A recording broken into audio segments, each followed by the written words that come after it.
Hey Josie, tell them what they're watching. Yeah! Hello, welcome to Season 2, Episode 2. It's been at least 5 months since Season 2, Episode 1. If you've been around here for a while, you know that's just the way we do around here. The podcast stopped being weekly and became basically monthly, if that, many years ago, because depression and anxiety and ADHD were all completely kicking my ass, and that hasn't changed one bit. Eventually, I decided not to fight against it so hard, not to let myself be made even more miserable by the fact that I can't fight it off every day. In accepting that, I've become a lot happier, even as I do still long for the ability to produce more creative output. I wish every day I could do more, but I can only do like what I can do. You know what I mean? And we begin today with the new on-camera Team Salmon segment.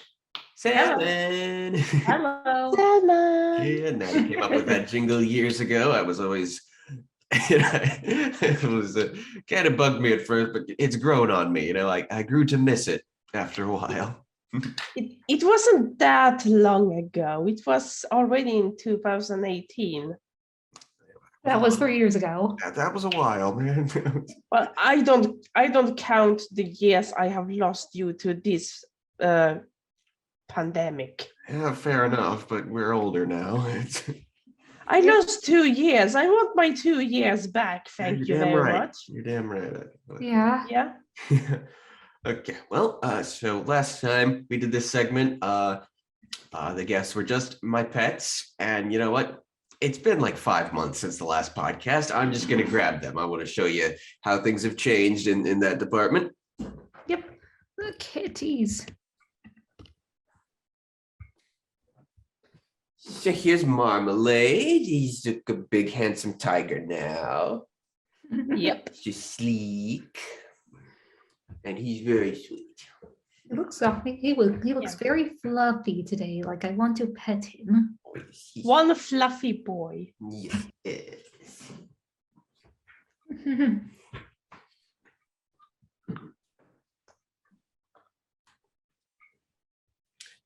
And here's Butter. He's a sweetie too.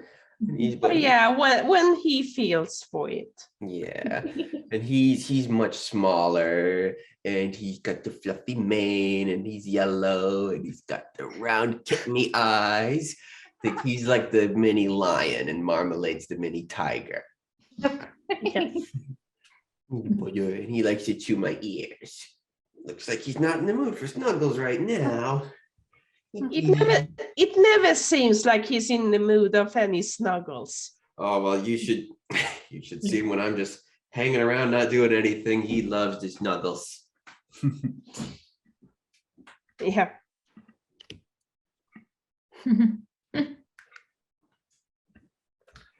And here's Sebastian. Yeah. He's still old. Yeah. And, you know, He has a resting sad face. yes, he looked very sad. Kind of like Eeyore. Yeah.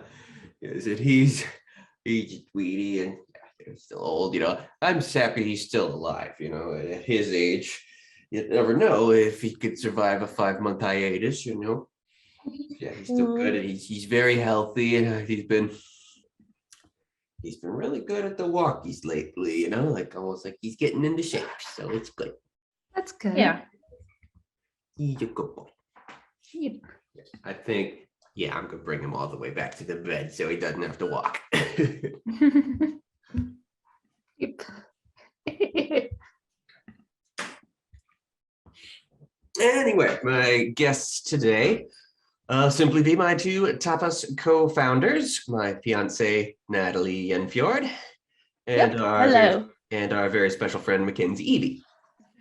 They joined me in a previous episode for the first Inspirations segment, and will also accompany me on the Keys and Kingdoms podcast once we get that started, sometime after they finish listening to the K&K segments in season 1. Today, they're just my regular guests. Yepers. Yeah. Motif of this segment is to be the guest's involvement in projects past and how that relates to any returns in the future. And then we mostly just shoot the shit, and we'll generally stick to one person and one project. So we shouldn't soon run low on material that way.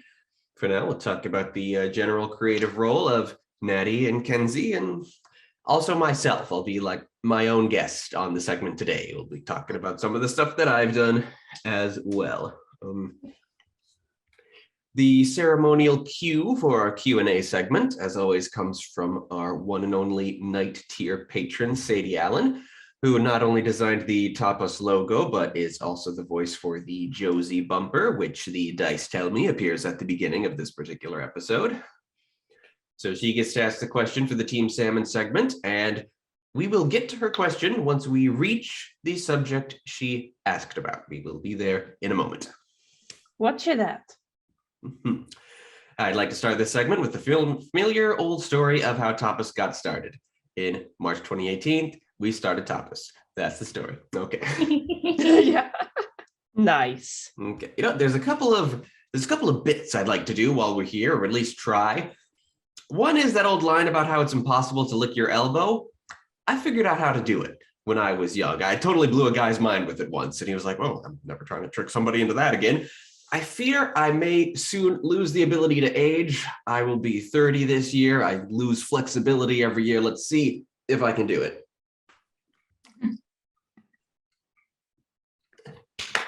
I don't feel like that was quite it, but that was good. Nice. My shoulder. Okay, no. You need No to problem. do the stretch. You need to do the stretches, honey. I do stretches. I think, let me just, but that was a tarp. Let me just do the other one so it evens out. There we go. If it makes you feel better, my older sister will turn 30 before you, so you don't have much to work with. So Okay. not much of a boost, but it's To be- yeah. To be honest, I never understood why people like, I bet you can't lick your elbow. And my mind is instantly, why would I do that? It's stupid. Well, just because it's supposedly physiologically impossible, which, as I've demonstrated, it's not, but it's very difficult. So it's just a fun trick to play on people because most people can't do it. I don't know. There was some kind of, dare every kid did. And I was just, I don't want to do that. And I got a lot of shit for that. Yeah, it's just a common fact. The first part of the fact is it's impossible to lick your elbow, and then later on the list of facts, 71% of the people who read this will attempt to lick their elbow, but I figured out. And the other 30% won't do it because it's stupid. Yeah, well, like I said, I basically figured out how it's done. Another thing I like to try, I've been kind of, working with some of my scripts. I used to have a pretty good fake burp, but lately it's been difficult to get it to sound right on the first try. Let's see if I can pull it off.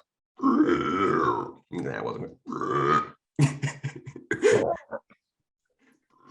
Yeah, I don't get it. Yeah, I don't get That's it. not very ladylike. Then again, I am very weird. I apologize. Good night. I was trying to go somewhere with that, but then it paid off. Sorry. Good night. Okay. I don't know, do you have any weird little talents like that? No, I don't think so. I always like to make a little popping noise, and Natty insists she does it better, but I don't think so. I do it so much better. I don't know. Hey, we proved once. We looked at the waveforms. Mine is louder and more resonant. I do it better. No, I do it better. There's no concrete evidence for that. Waveforms, babe. No. Anyway, I guess the final note is I've in fact, let me grab it.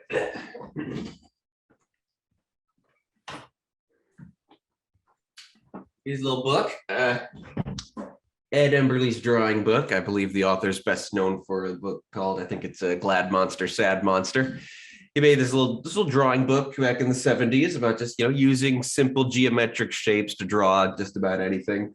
I had it when I was maybe kindergarten, and I followed its directives religiously, which confused my mom because she's like, I was good at drawing already, and this was a downgrade. But yeah, for some reason that summer I just only drew the things in this book. For who knows what was on my mind then, but it came on my mind around Christmas time, and I thought, you know what, I think I need to take some art back into my own hands. I feel I lost my ability to draw some time ago, and in the visual media we're working with, that's kind of going to cripple me as a director. So I got to do some drawing myself, just some relearning of it.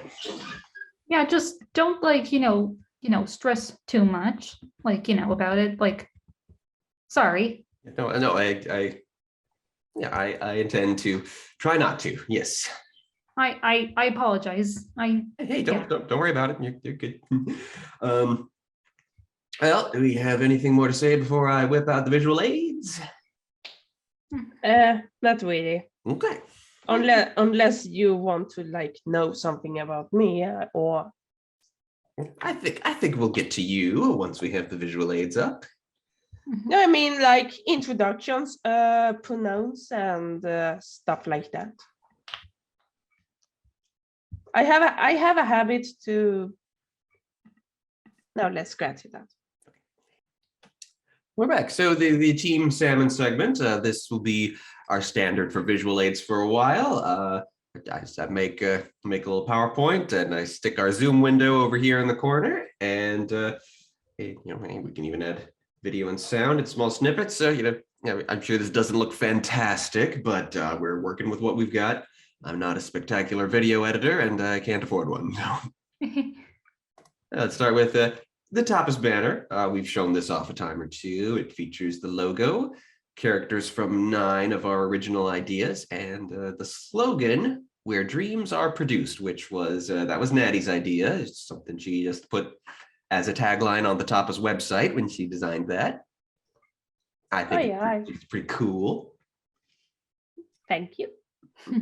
Yeah, the logo, Sadie designed it, as I said, and this version in particular was for the big banner with the name, TAPAS and Stuff Productions, all big, so you could see it. And we will now present those stories to you in roughly the order in which we intend to create and release them, which is subject to change around. You never know what's going to happen. First is Better Yet. This one we've already released. It's here on the YouTube channel with character portraits, which, like its banner image here, are by Casey Goslin. As of about a month ago, the audio only podcast version is out on Spotify, but then Spotify started being under fire for stupid Joe Rogan reasons, and so now we submitted it to Apple Podcasts and Google Podcasts, and it seems to be there. How is the progress on getting it on Acast?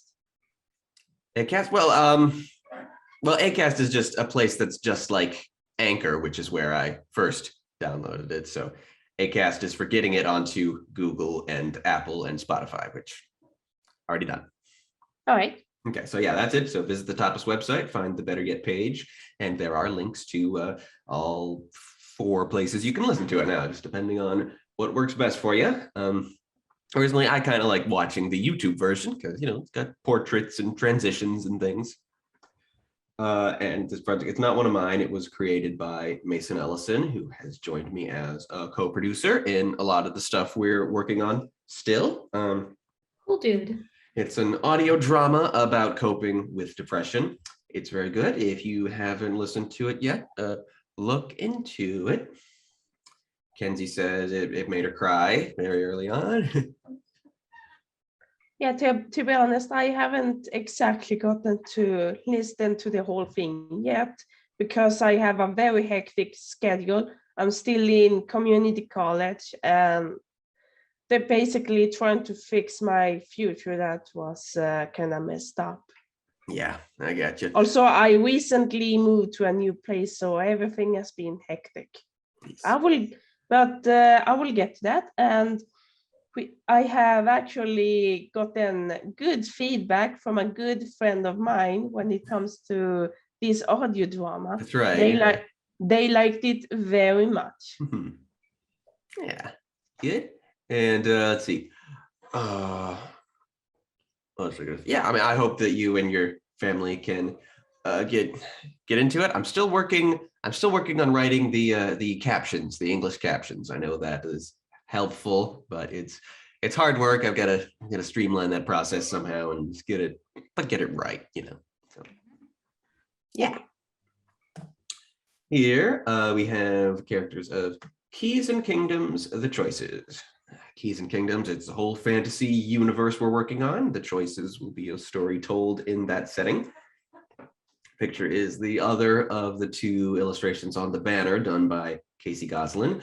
I noticed once, so like, that's kind of funny. All the projects we're actually starting are those for which Casey did the visual development, but scheduling conflicts over the course of last year meant that Stacey Lord, who did the rest of the banner, has taken over as art director on both projects we're working on right now.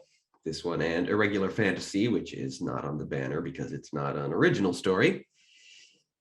In fact, yeah, we're not. In fact, basically, the creator, DMM, he's basically given us full creative control, but we can't make any money off of it. And I'm like, I would have preferred the other way around. I was thinking, maybe, to have him give some input and, money. But either way, I'm good with telling the story. And with Stacey's art, it's worked out really well and been really fun to develop that. And I hope Casey can return to illustrate for us later on, pretty soon. We'll go into more detail in a future episode. I hope to have Stacey and Casey on together to talk about the early stuff that they both did for TAPAS when we were just kind of starting out. And this is what we're working on now. The Keys and Kingdoms universe, it's a big thing for us. It's a world that combines the endless realm of high fantasy adventure of Dungeons and Dragons type thing with whatever faraway land it is where Disney fairy tale musicals take place. Mm-hmm. And this is for a story called Mina. This is currently its only piece of visualization that it's ever had. Stacey made it especially for the banner, naturally, and I decided for the first time precisely what the characters looked like. I mean, I think their hair color had always been in mind, but other than that, so this idea for Mina came to me when I was in college, and it came to me in a dream, which is generally frowned upon in writing circles, but at this point, I don't remember how the dream went. I only remember the actual story I put together from it. All I'll say for now is that it's a fairy world, and I haven't really discussed it with other people as of yet, but last summer while I was just walking around, I kind of figured out its overall structure at last, and I had some great ideas. I hope to put it together as a little mini series when we're done with the current pilots, if we can, crank it out quickly between other things. I kind of want to get to that point. I used to work so fast on so many things. What happened to me? I think the pandemic was a bummer on everyone. Yeah, I mean, I was already feeling this before the pandemic. I thought, ooh, pandemic, I can be inside and working all the time. But nope, it did not make me less depressed, that's for sure. Let me just put it this way. People weren't made to be isolated, and I should know that more than anyone. And the pandemic did more harm to me, both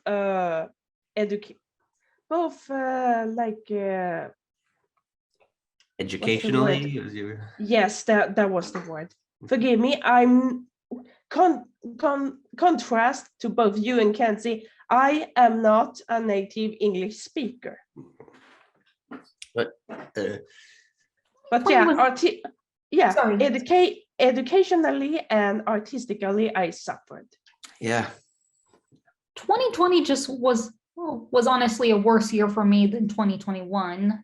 Like, I mean, like, I know about the things that happened in 2021, but personally with for your personal life, yeah, it was Also the concept that we were supposed to go on my 25th birthday, which never happened, and we were gonna very unlikely to happen. Yeah, we were gonna go see the Rascal Flatts farewell tour. We had tickets, and it's just, and it's not gonna happen now. Yep. We had such. Moving on. Good. Well, let's let Kenzie finish her sentence. What was that? No, nothing. I was about to say something, and then it didn't happen, and I apologize. Let's continue on to on a little Bruno. Okay, I was gonna let you finish. Okay, it's okay. Luna Canyon. This will be Natty's first major creation, though she wanted Stacy to illustrate this particular one. Natty got really into the very specific genre of paranormal found footage audio dramas and put the idea together for one of her very own. So, Natty, I'll turn things over to you in discussing Luna Canyon. Yes, Luna Canyon is a supernatural fiction podcast, and it also centers around a group of kids. You know, the whole coming of age thing. So far, we got a few teenagers and some kids in the core group. The main characters are two brothers who moved to this strange place called Luna Canyon. It's being set in Arizona. The setting is being told through a cassette tape recorder recorded by the youngest brother who's really into this supernatural thing.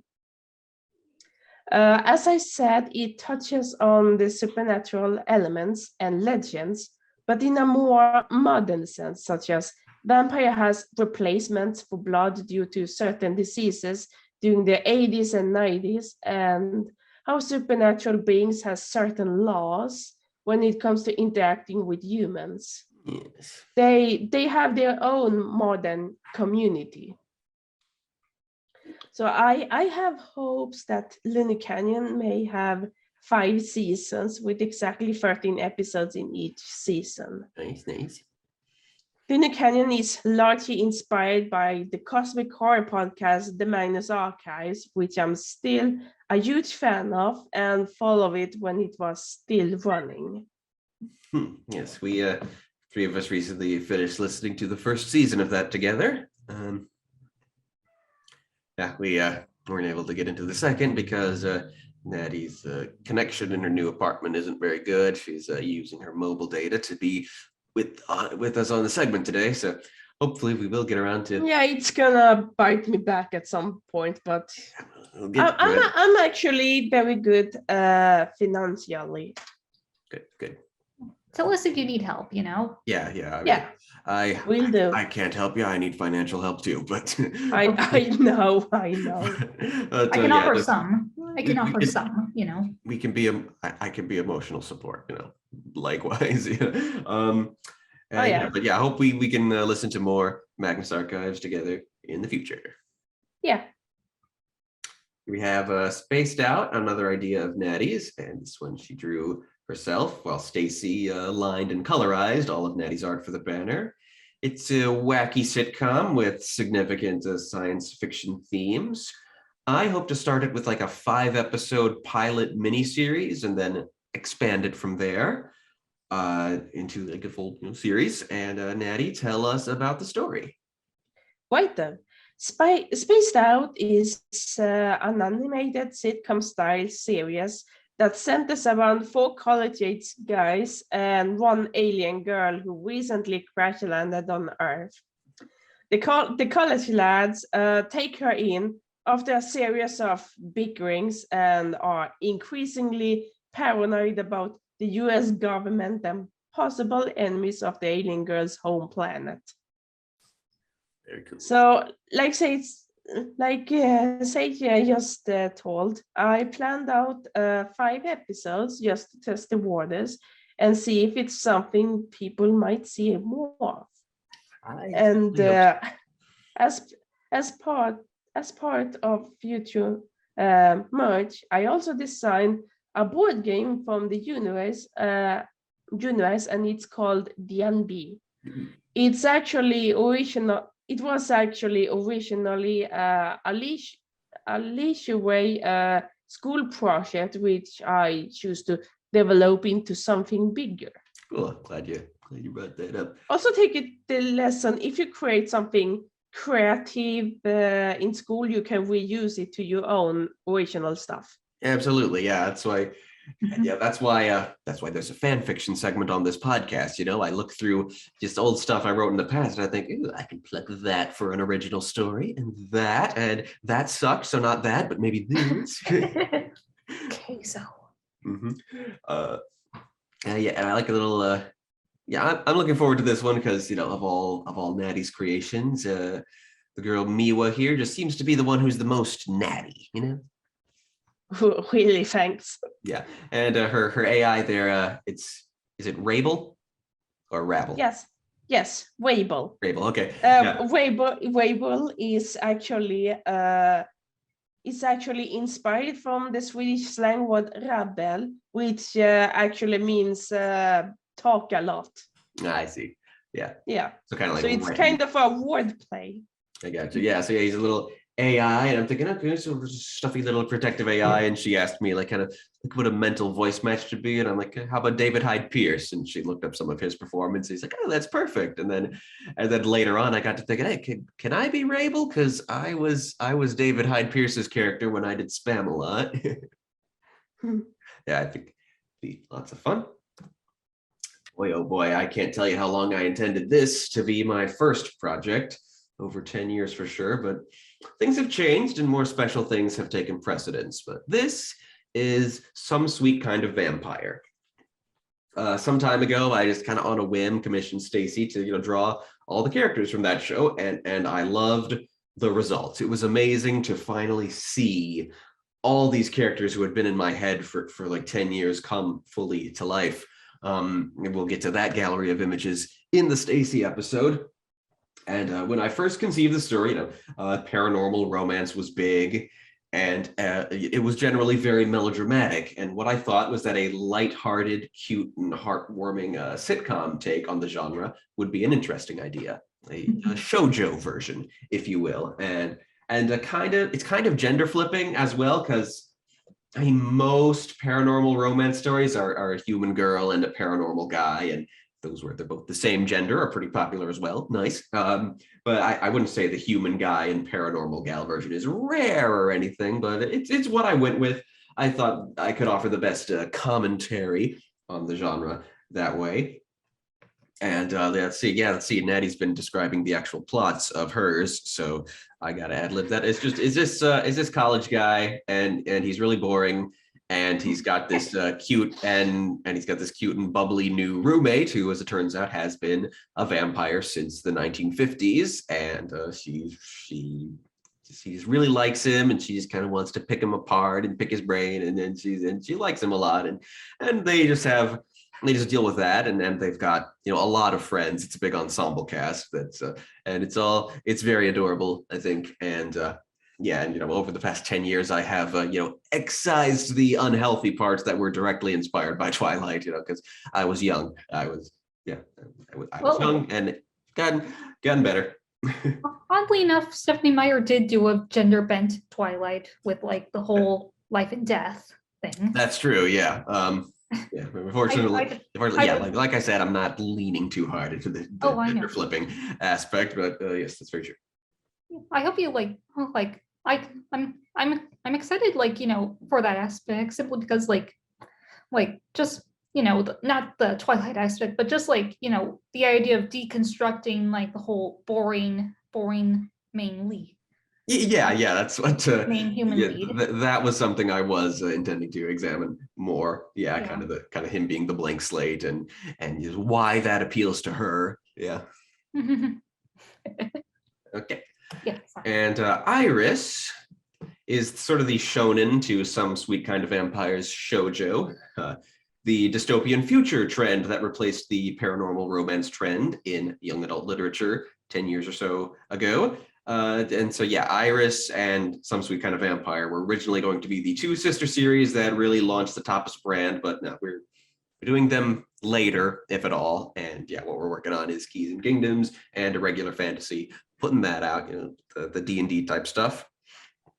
After Stacy drew the Some Sweet Kind of Vampire characters, I had her draw the Iris characters as well. And what she drew came from a weird stage in the story's development where I had suddenly and briefly become obsessed with barbarian fiction, Conan the Barbarian kind of stuff. And I thought the savage future of Iris would be the place to implement that aesthetic. And the costume designs I came up with didn't really make any sense. I'll be changing it around a bit. I'll go into more detail about that in Stacy's episode. Like I said, the point is they are two companion series, and I think I got the right look with Iris, but the rest of them, the rest of the characters, I gotta work on the logic of their wardrobe to be more than just showing a lot of skin. But I did come up with some logic there. And yeah, it's a dystopian future, and I intend to do some heavy world building and kind of consult some scientists about what the world would actually be like under the circumstances I'm setting up there, which I won't go into detail on yet because I'm still working it out and haven't actually thought about it in a while because I'm working on stuff now, but I will get to it. Mhm. And here's Depression in Me. This is another of Natty's ideas. It's about this character, Reese, whose gender expression is still unclear. They don't know either. I assume that's one of the reasons they're depressed. And one day their depression manifests as a freeloading roommate that only Reese can see. So tell us a little more about that, Natty Bo. Well, Depression and Me is a project I hope to launch at some point. I haven't decided the format yet, although I'm leaning towards a webcomic as a start. I took inspiration from my own experiences with depression, and the thought hit me, why not make something out of this? It's meant to explain how depression looks from this character's perspective. Mm-hmm. Reese is an LGBT character, and for spoiler purposes, I won't tell what their identity is yet. I'm so But sorry. let's call Reese by they them pronouns for now. Yes. But they get depression, which is this black blob-like shadow, and it's basically their annoying roommate, or only you can see and interact with. Yes. But yes, depression comes firstly when Reese admits to themselves they are depressed. Mm-hmm. It's thought that this depression is a result of Reese's gender confusions. Yes. As the series goes on, we learn that depression origins, specifically Reese's depression, has origins from something deeper than our main character has denied for a very long time. I see. I didn't know that. So it's meant to be like emotionally educating and about depression and other mental illnesses in modern time. Yeah, that's great. Because there's so many people who clearly don't understand this and just goes, but it's all in your head. Yeah. Well, of course it's a mental illness. Where the hell else would it be? Yes.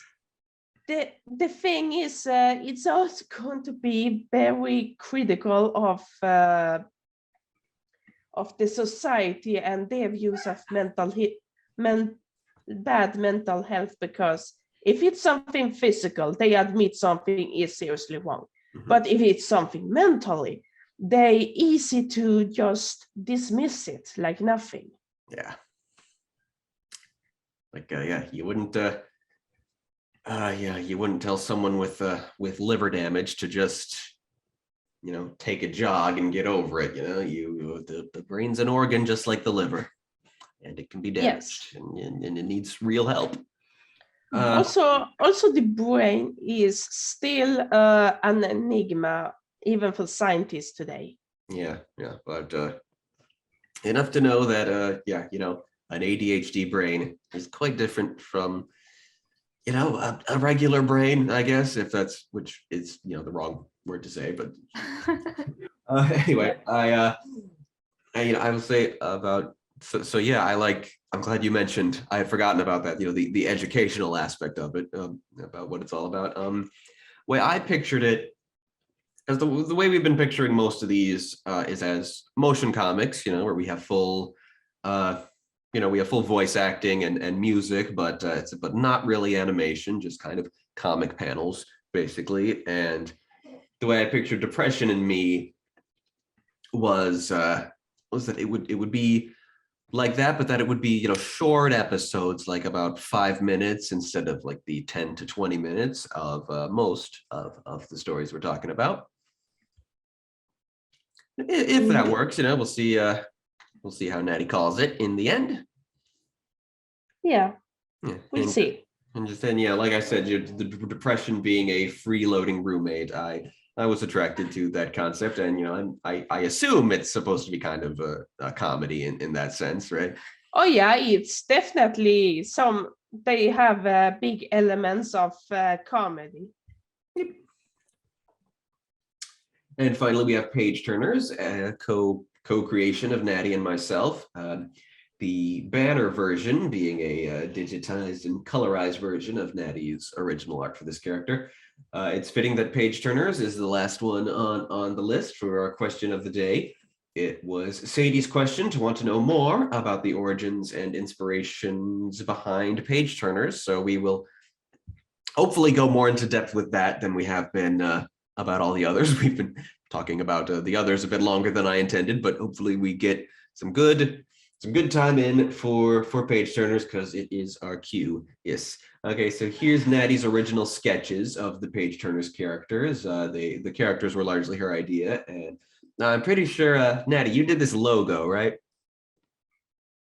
No, I didn't make that logo, I think. I was sure you did. Maybe Sadie did it. Yeah. Maybe. I'll have to go through our Discord history and figure that out. Okay. Oh yeah. I also have to. One thing that when I made the designs of this character, there was one thing I wasn't on board with from the beginning, and it was to give them anime-like hair. Yes, I was about to go into that. Yeah.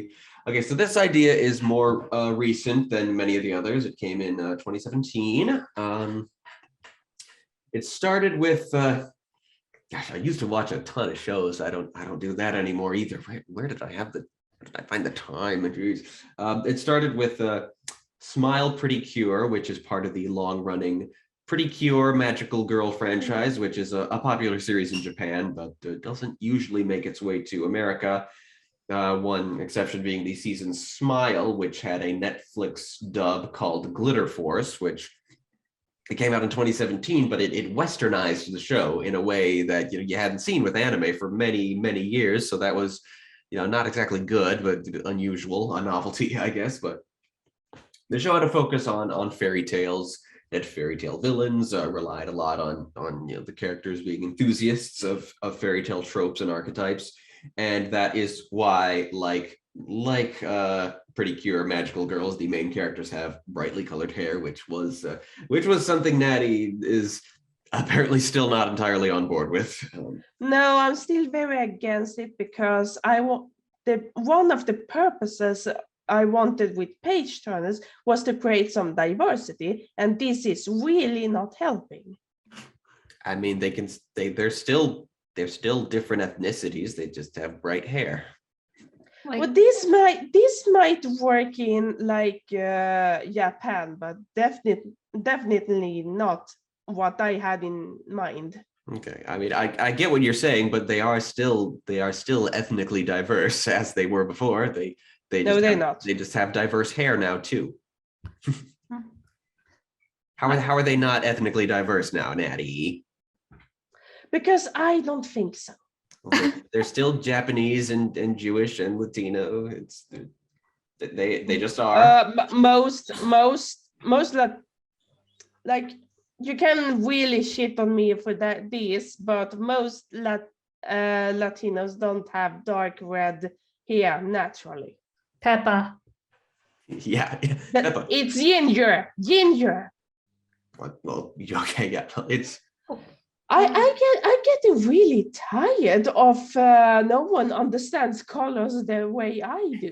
Yeah, No, I'm with you there. Well, I mean, No, you guys see red hair. You see either dark red, orange, or something. You just red hair. And yeah, I know. And I'm that's just weird. no. There's weird a difference. English thing, yes, but I mean, I'll be honest, like I have that same like issue too with like I really don't know what to call like someone whose hair isn't that dark to be brown, but isn't like, like red enough to be red. And so like I'm just end up like I don't feel like comfortable like unless like, it's blatant to me. So I apologize. I'm sure there's a word, but anyway, Natty, I don't agree with you there that the brightly colored hair does something to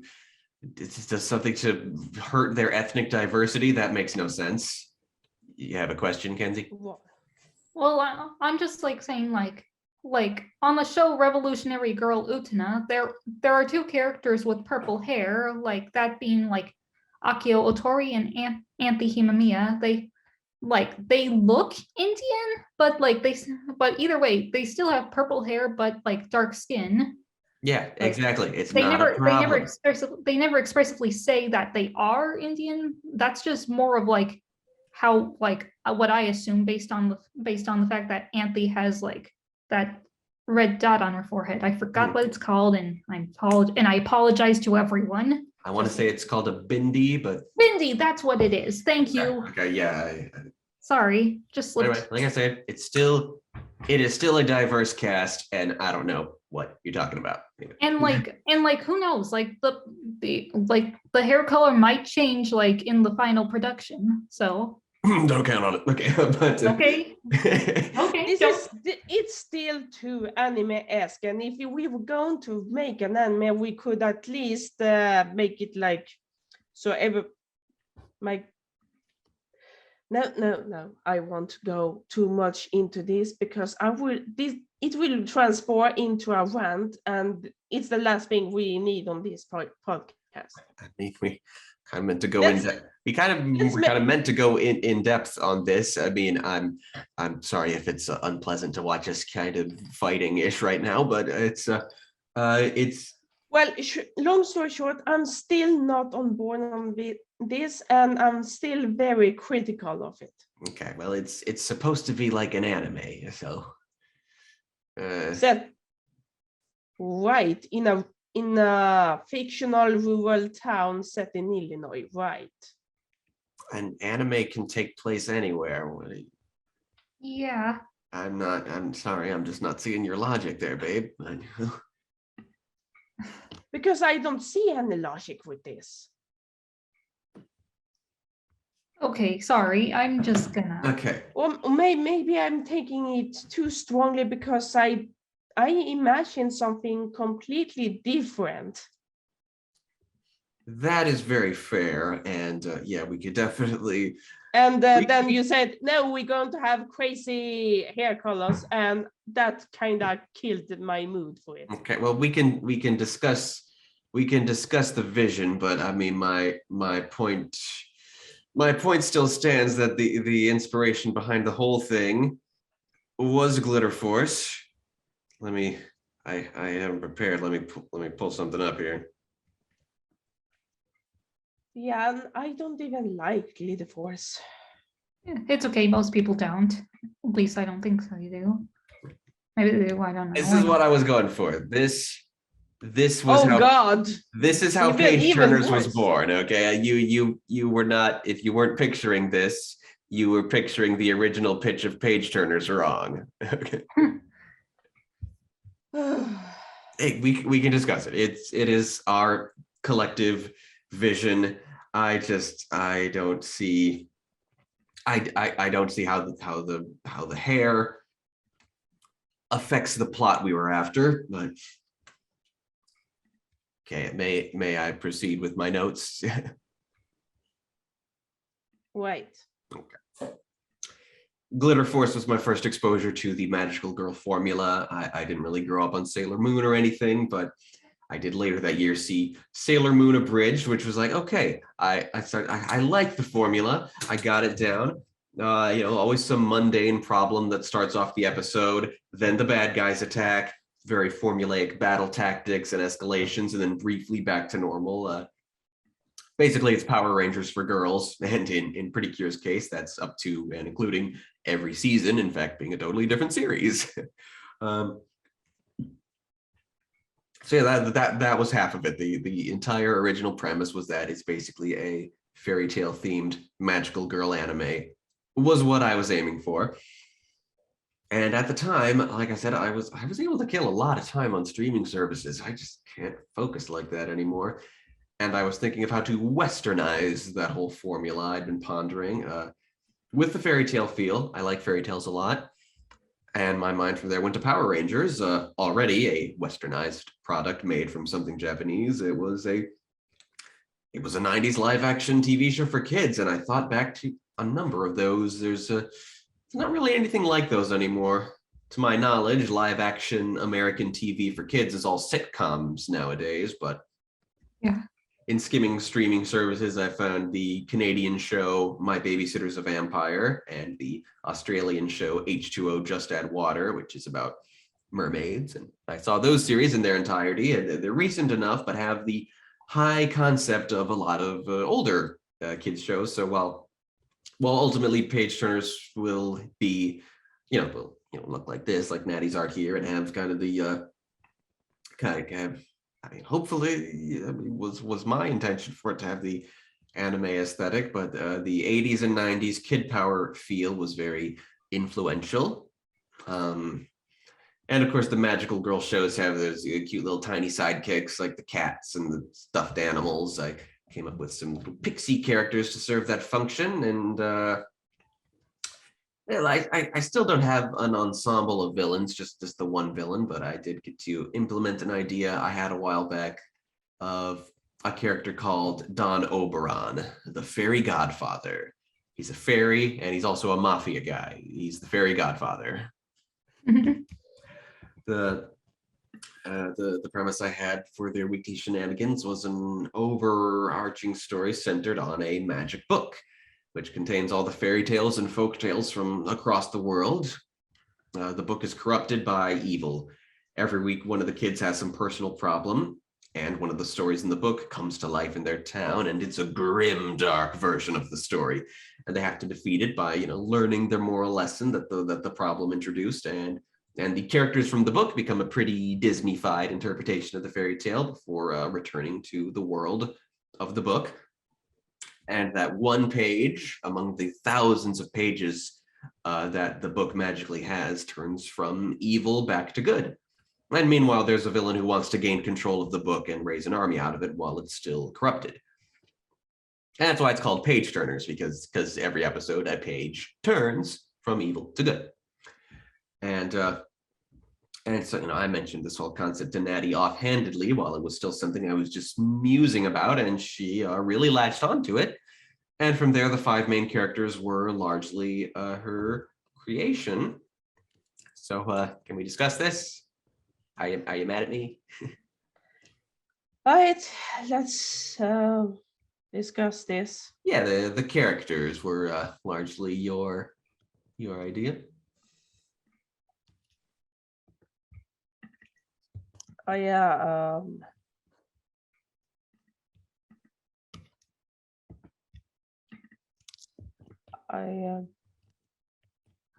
Did you not have page turners talking points? I did, but it was basically just a repeat of what you just said. Okay.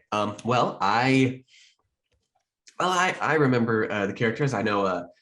I think Gavin was probably the first one Nettie came up with. He was Gavin. I know he was named after Gavin Free because at the time we were just starting to get into Rooster Teeth gaming stuff before we got into their anime. Yeah, that was a long time ago. Yeah, we were just getting into the game. And so Gavin, and so he's kind of a conspiracy guy, and he's kind of got this mindset. If fairy tales, then aliens. I was right. Yeah, I don't like that we call Gavin a conspiration stuff guy. It doesn't sound right. Okay. Yeah, he does conspirations, yes, but what's the word? I don't know it. There is a word for it. I know there is a name for it. Yeah, I guess conspiracy theorist has negative implications, but I mean, I guess he's a believer. He's the Fox Mulder. Okay, yes, so he's a believer in all of the alien. Yes, alien stuff. Yeah. Well, aliens. He constantly tries to find out if there's alien, only to be shut down every time, because this is strictly about magic and fairy tales. Yeah. His so it's specifically aliens, and yeah, he's kind of got this mindset. Like it initially inspires him. He's like, if fairy tales, then aliens. Like, and everyone just like, no, it's not the same thing. Yeah, and there we got. I know Holly is our. He's got. Oh, hang on, Holly was the first one I made. Really? Because I know she was the de facto main character, because she's from out of town and she likes adventures in the rural area, because she's originally from a big city, and she does her exploring, and so she's very take charge. Oh yeah. And let's see. So the three on the top row here, I want to say they were 8 years old was the plan, or 9. No, Holly and Ford are 8 to 10 years old. Right. Yeah. So yeah, around that area, and then there was, there was Piper. The other three are the teenage. The other two below there, like early teens, 13, 14. Yeah. Okay, more asthma. Yeah. Okay.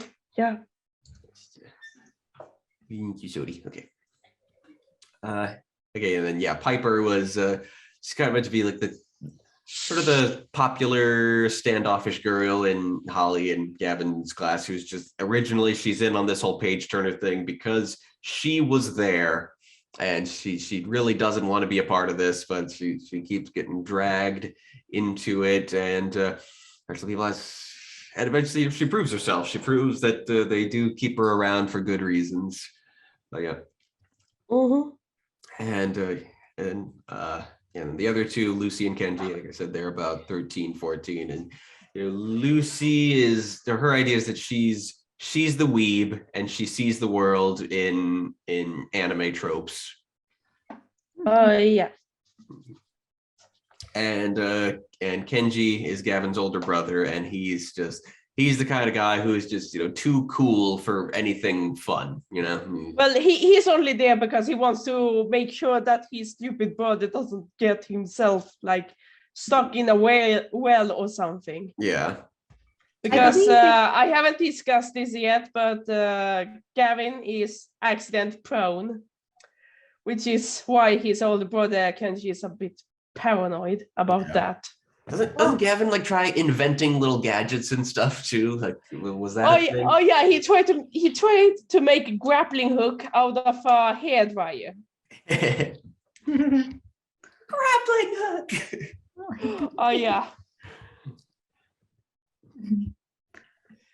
So I had the thought that it's implied that Gavin and Kenji may have like older female cousin, which is why he steals all of these electronic beauty equipment and try to remake them into like spy weapons and stuff like that. An older cousin, huh? I don't remember. It was an idea I was supposed to pitch to you, but then I forgot it. Never got around to it. Okay, well, yeah, let's hopefully we can remember that. I mean, it'll be in this video and all.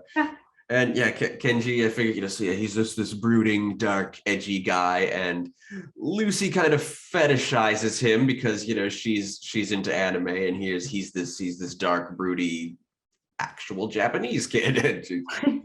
Oh, yeah. That could make a good commentary on how, Americans, especially weebs, often fetishize the Japanese. Yeah, and that's basically what Lucy's all about. Is that she sees the world around her as anime land, and she tries to make that happen, and it doesn't quite work that way. Yeah. And like I said, I got a couple of pixie characters, this fairy villain, and just nothing I've really developed hard. Just I figure the first episode will be about Snow White. It'll be just a very grim version of Snow White, and that kind of introduces the whole concept because Snow White, classic fairy tale, the first Disney film, seemed appropriate. I recommend that you guys watch John Solo's videos on just so the origins, dark origins of the fairy tales. Okay. Who that? Give me that guy's name later. Yeah. Okay. Yeah. Okay. I will. Sorry. I'm watching a bit of overly sarcastic productions on stories like Dracula and Frankenstein and Dr. Jekyll and Mr. Hyde, and they're very different from what the movies turned those stories into in the 1930s, and what those stories have been ever since. The original novels are quite different and are very good stories. Someone ought to make movies out of them. They never do. All the movies are based on the 1930s movies.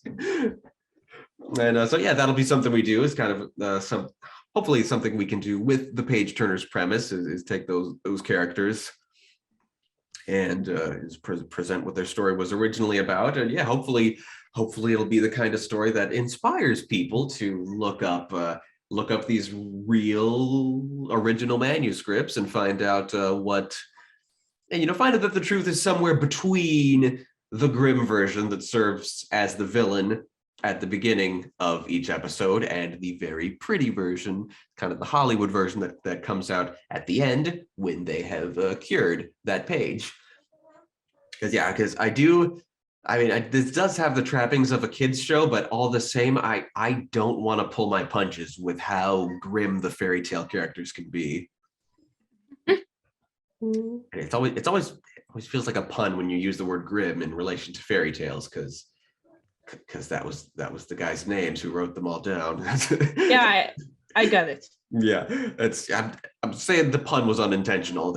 I keep saying grim fairy tales, that's a thing. Yeah, but I think everyone understands that. I think the TV trope "don't explain the joke" is going to be inserted. Yeah. They probably will. Yeah, we'd probably acknowledge the given. Okay. So yeah. Okay, that was very successful. We got in depth about our characters and our inspirations here. And accidentally went into a discourse about page turners. Well, nope. That was our intention. That was the question from our patron, was about page turners. So good that we went really, really in depth about it. Oh, I will mention. I remember we did come up with the I wanted the characters' last names because we wanted some diversity, and we thought, okay, Lucy should be Latina and Piper should be Jewish, and so. I think what bugged me more was I already made the signs of them, and then you decided to tell me in the last minute they're going to have fun colors for hair, and I was really miffed about that. Their ethnicities can still have those with the hair. But we did come into conflict once when we both independently came up with surnames for all of them and both presented them to each other at the same time, and that was. Yeah, the communication is key. Yeah, so we're trying to. Anyways, it was nice. It's nice to have an idea that I had that Natty's really into. That's very. Anyways, you can always drop your thoughts and all that in the comments below. Oh yeah, I would love that. We don't get enough of those. So, yeah, but because we have TAPAS is a very small company, and we have apparently over 100 subscribers. yeah, 100. And very little when it comes to comments. So yeah, comments like we're up please to. give us feedback what you think about it. Thank our you, projects. Yes, like we have 120 subscribers, and we still only get comments from like the first 6. So, sup with that. Yeah, so please let us know what you think. Yeah, and okay, yeah, especially Sadie. This whole page turners bit was for you. So yeah, move on. Okay, so the reason we're called Team Salmon, it is a Ruby reference. In Ruby, the teams all have a name made of the first letter of the 4 team members that comes together to sort of kind of spell a word, which, as all personal names in the show too, evokes a color. So the 3 of us and Stacy, I thought Sage, Stacy, McKenzie, Natty, that spells salmon. And that's a color. It's perfect. And at one point we made this picture. We thought of what our looks and weapons would be if Team Salmon was in the Ruby universe. For our characters' names and thus their associated colors, we just kind of lazily picked out English words for colors with our same initials. I think Ruby names are usually better thought out than that. We could have worked on that, but we were in a hurry. We just wanted it to spell salmon. It was like, whatever. We briefly considered making it a fanfic, but ultimately I was like, who the heck has the time? We can't even focus on original stuff. It's so painful how unproductive we've become. I hate it. Oh yeah. Also, the last person in this artwork is the clothes is clearly a homage to my homeland, Sweden. Oh right, because blue and yellow. Yes. Yeah, I hadn't. You never know this. Well, no, I thought she wears navy and yellow because that's her name, but no, that works. It's blue and yellow. Yeah, it works both ways. Both. Which is good. That's a sign of an actually very good Ruby name in that case, because it fits a theme other than the colors and your initials. That's quite good, actually. That just occurred to me. Yeah, as for me, Shamrock May, I just figured I have no connection to Ireland. What the heck is this? I have Ireland and Irish in my family. But well, every American family has origin at somewhere else, because America was obviously a place people immigrated to. Yeah, so every human immigrated to North America. Some did it during the Ice Age, but everybody did it. Yeah, so it's when they keep talking about immigrants, and I really want to point at them and say, look who's talking. Yeah. It's hypocritical. People who come to America should learn to speak goddamn Cherokee. Yeah. You tell them, honey. Yeah. Okay. That was a weird tangent. Okay. So hang on. I lost. Oh God, not this. I lost my page. I lost my place in my script. Iris art. I was originally under the assumption that Iris's art style would be hyper-realistic. Not having anyone on hand who could pull that off, I assigned Stacy, Natty, and Kenzie to all design the cast. Stacy did all of them. Sorry. Oh God, I suck. I'm sorry. Stacy did all of them. Natty only did half. Kenzie only did one because I don't know, like whatever. I am so mortified by my awful digital design. Yours looks cute. Mine looks like awful. I really hate my designs. I'll back it up one. I didn't mean to hurt you, but No, it's more like we did this ages ago, and our art style has developed over time. So we just look at it and we just cringe. Okay, I'm glad that's your concern. Okay, that's good. That's good. And and you didn't finish. You didn't finish, either of you. So ultimately, I tried. Ultimately, I think I'm gonna go with Stacy's art style for Iris. I don't know what. Honey Pie, let it be known that I tried actually to get it on time. Finished. Anyway, you're gonna lose the boots and the loincloths. I have made sense out of combining the futuristic dystopia with the barbarian fashions instead of just the gratuitous, impractical skin we see here. That's going to be different, as is precisely the way in which they're half person, half animal. I'm still working on that. Here's some additional, some sweet kind of vampire material. Okay, Natty, you definitely did this logo, right? Yeah, I did. Yeah, this one I like. It's pretty much perfect. Very sweet. I was playing around with fonts. Yeah, just a very sweet and flowy, romantic up top, and then spiky vampire font. I dig it.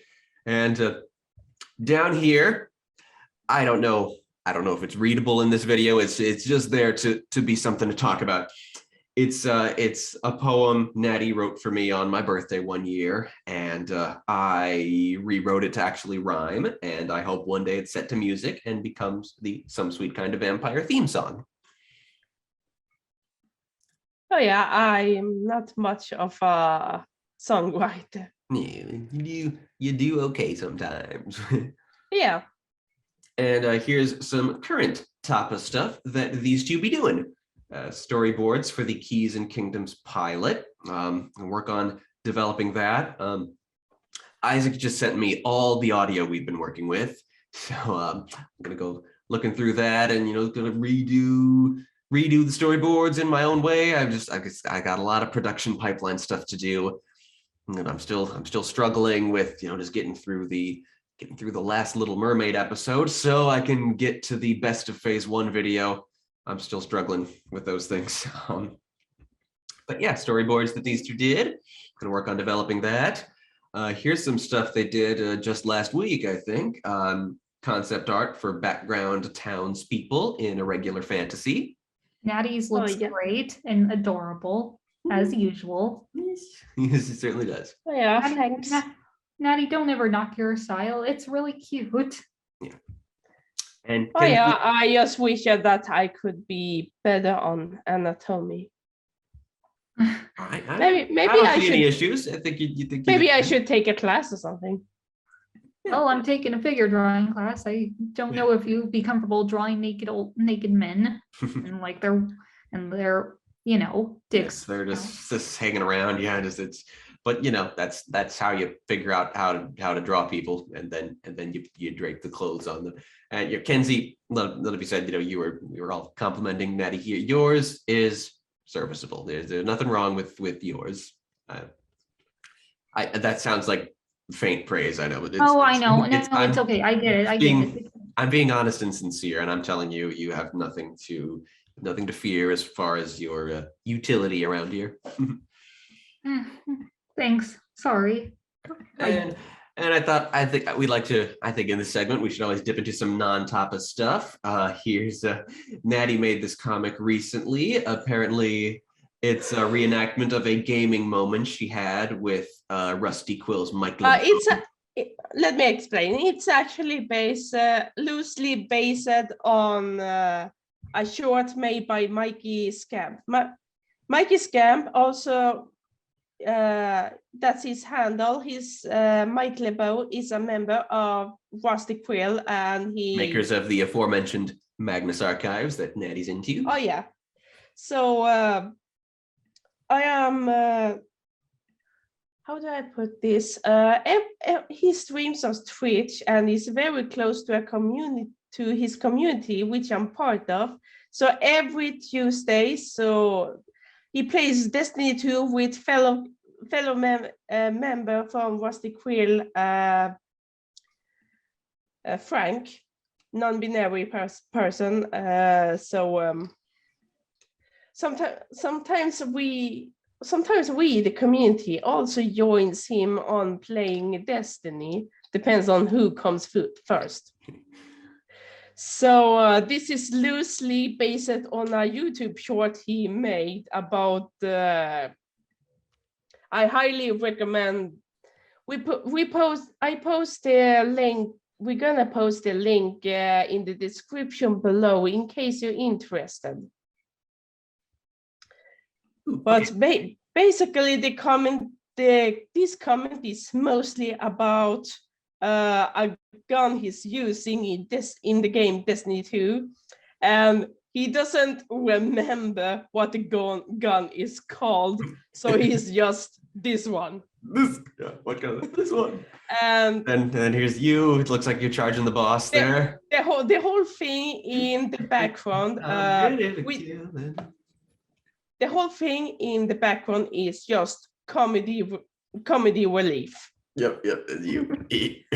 We don't see it in any video happening, but it's basically what keeps happening to me every game. I will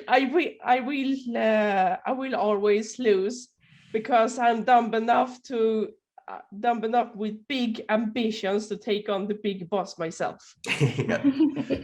As for the Rusty Quill tight-knit community, hey, we could have a tight-knit community. I know there's 120 subscribers out there, 114 of whom never talk to us. What's your problem? Okay. Honey. Coming up next, Natty had no idea I was including this. In 2018, Natty wanted to make an advent calendar, one holiday-themed piece of art for every day in December leading up to Christmas. She fell behind and ultimately never finished it, didn't do a full 25, but I love them. They are wonderful. These aren't even all my favorites. It was just a really good project. Like, very cute. Again, it was back then when I actually knew how to. I used to make digital art with just the touchpad on the laptop.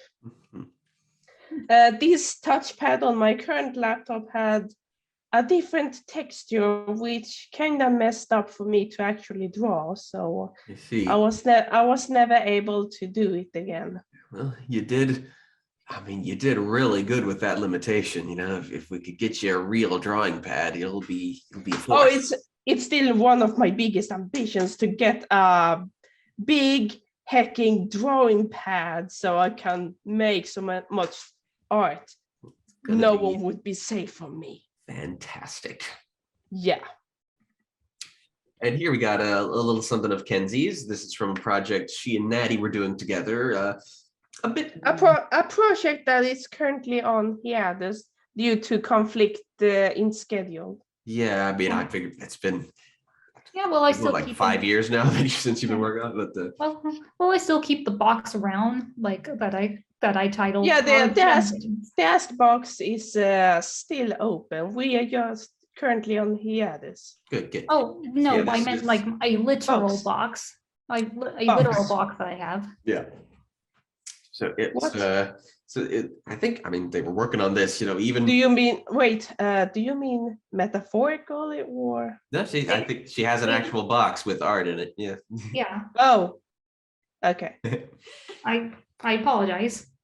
Yeah, I mean, they've been working on this since before the three of us really became the close-knit team we are now. It's just something they started together. It's it's the cast of Cars as gems from Steven Universe and a story of their wars, I suppose.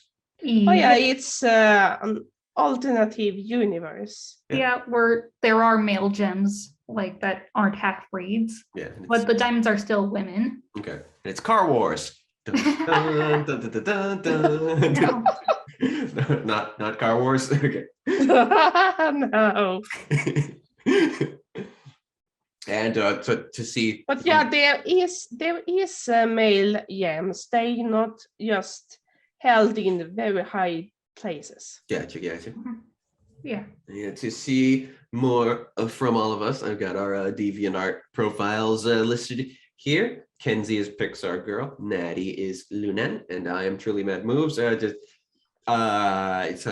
see a few other things like what you've just seen in this segment. Just keep in mind, Kenzie uses it for more social reasons. Natty hasn't used DA in years, to my knowledge, and I as of this recording, intend to totally reorganize my profile and all the art. Haven't gotten around to it yet, just to keep that in mind. I want to make like more artwork for like Instagram because that's kind of the new hot art place to share. Yeah, it's just it doesn't seem quite as good, DeviantArt. I haven't found anything better than DeviantArt, even though the DeviantArt kind of DeviantArt is just really unorganized because remember when they had categories? They used to have categories, yeah. Why? Yes. And they used to have stash writer, which I'm still very salty over. Great utilities that they just don't have anymore.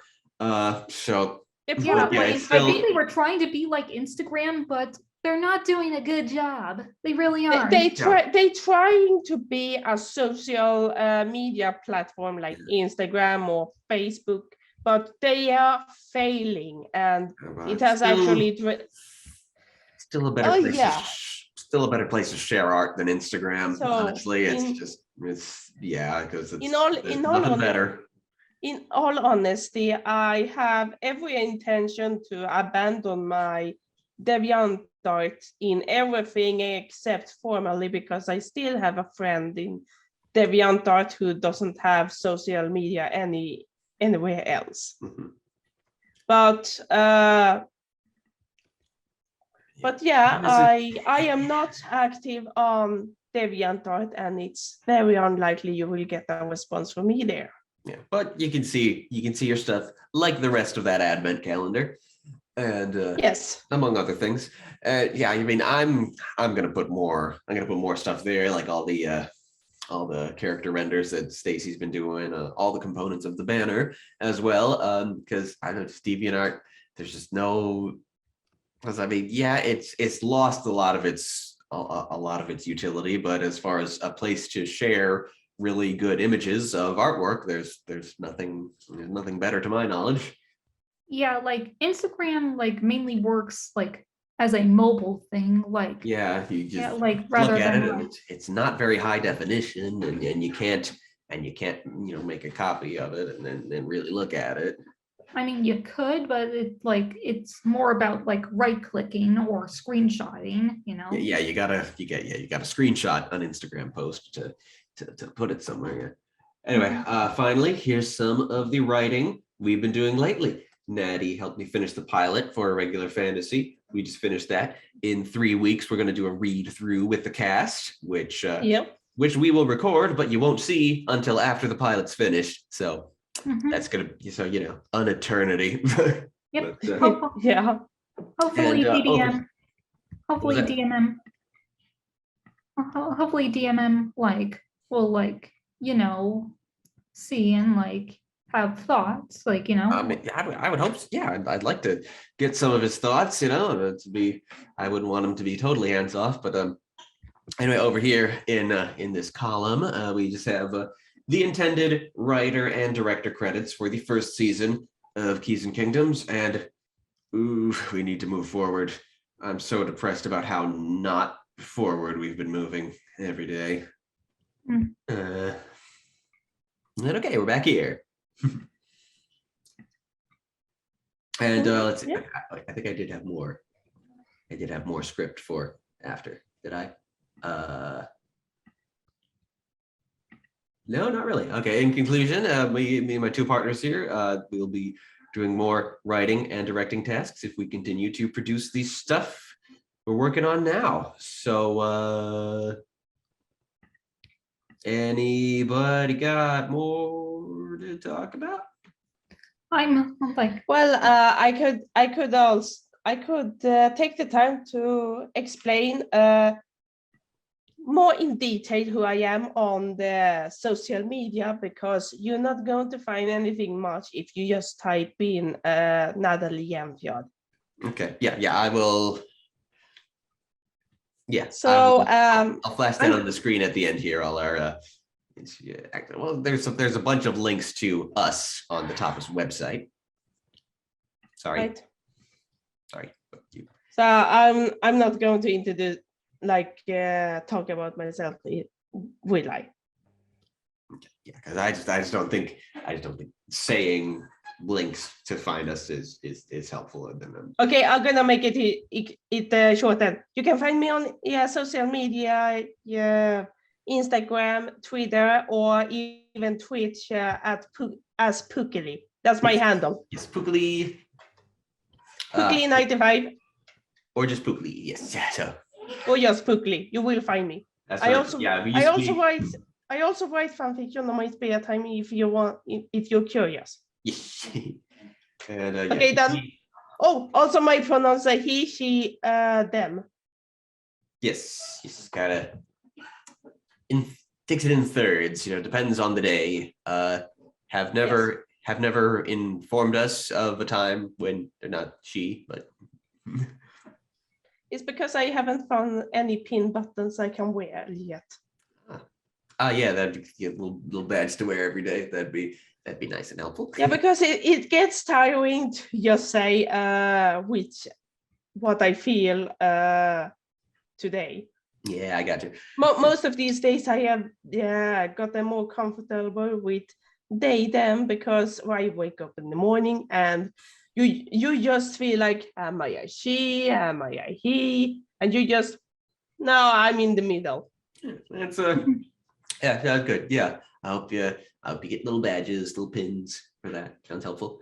Yeah, so yeah, it used to be Lunan. Oh yeah, but it's come to Pukeli because I call it Pookie, and then I go to Pookie Pie and Pukeli, and now that's Oh yes, I also run my own podcast, Fika with Pukeli. Yes, keep an eye out.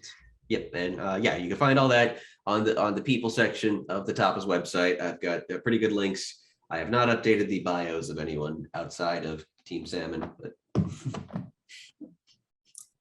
no, but in due time.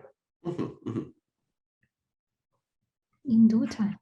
All right, Yes. Thanks for joining me in the segment. That was good. I'm glad to get to talk about a bunch of stuff. Yeah. Okay, and yeah, all right, moving on then. Well, until next time. Laters. Doo-dee-doo. Back here for the podcast segment of the podcast. A few notes that came about from editing the previous segment. Firstly, I did look up John Solo, as Kenzie suggested. Get to start watching his vids, given half a chance. I looked deep into the past archives of the TAPAS Discord server and confirmed that Natty was mistaken. They did design the Page Turner's logo, just forgot about it. And I didn't notice while recording that when I mentioned lifting items from my past fanfics for original content, Kenzie gravely whispered, queso. I heard it when editing that segment and it cracked me up. I love that. She's so funny, like in that way that you don't notice until much later when you think back and go, hang on. Today we're looking at podcast episode 2, which first premiered December 4th, 2018. The early days when this thing was weekly and passionate, first thing I notice about this podcast is that it's 37 minutes in contrast to the hour and 7 minutes of the first episode, and while the third episode would be comparable in length to the first, the second episode's length would remain much more standard, at least for a while. Holy cow, I talked glumly about producing a podcast episode taking a week due to depression. By God, simpler times, man, simpler times, wow. I guess I meant I wasn't able to produce a buffer, but still. A companion segment was on the second scene. I kept most of it to myself. I was proud of the character interactions and didn't want to give any of it away. I don't remember what it was in the moment. I still got the script and everything from that time. But yeah, like I said last time, all my strongest writing is usually near the beginning of a story when establishing everything. I talked about We Got This, which has been a thorn in my side for a while, being the earliest song and most important song for which I simply cannot mentally produce a melody. Still can't. We'll discuss more in the future. It didn't last long, the segment usually didn't, just a quick description of a single scene. For the Team Salmon segment, I talked about Iris, which we dwelled upon a little in the previous segment. Let's see, the barbarian-like outfits were drawn during my trip to Sweden. I remember them being shared in podcast episodes I recorded there. So I think by the time of recording this segment about Iris, I may have done, a little sketch of them. It would have been a fairly new idea. I wonder if I would have mentioned it in this segment. I talk about its origins as an original story that might employ some of the ideas of my Maximum Ride fanfic, which we'll resume in the next segment of this episode. Its shift toward the dystopian as that genre became popular, and I mentioned having been inspired by Ruby. I have forgotten about that, and then yes, I did mention the barbarian thing. I mean, I figure ultimately the technology level of Iris will be, it's dystopian. So the rich people have futuristic tech while the poor people are stuck in the distant past. That doesn't seem, that seems reasonable, like something I shouldn't break away from. I discussed wanting Iris to have a hyper-realistic rotoscoped art style, and I meant it at the time.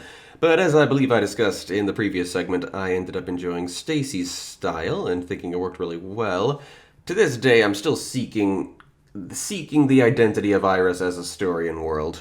My discussion of the plot of the first episode seems to still match up to my current version. There's some aesthetic elements I might disagree with.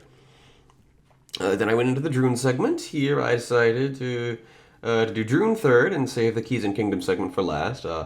At the time, purely because I wanted to wait until I had Arami with me to do it, and I maintained that more or less because after a while, K&K being climactic felt right, because it was big.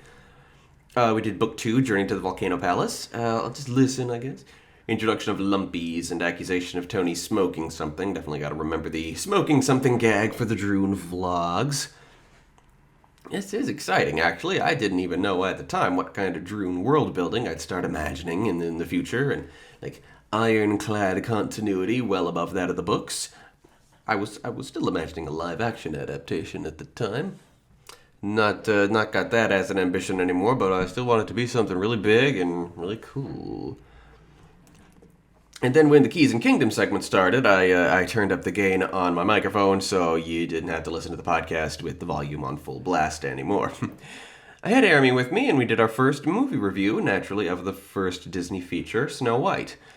Things went a little bit different back then in that we only talked about our thoughts on the film. I eventually got into the habit of also giving a full plot summary and discussing every character and actor.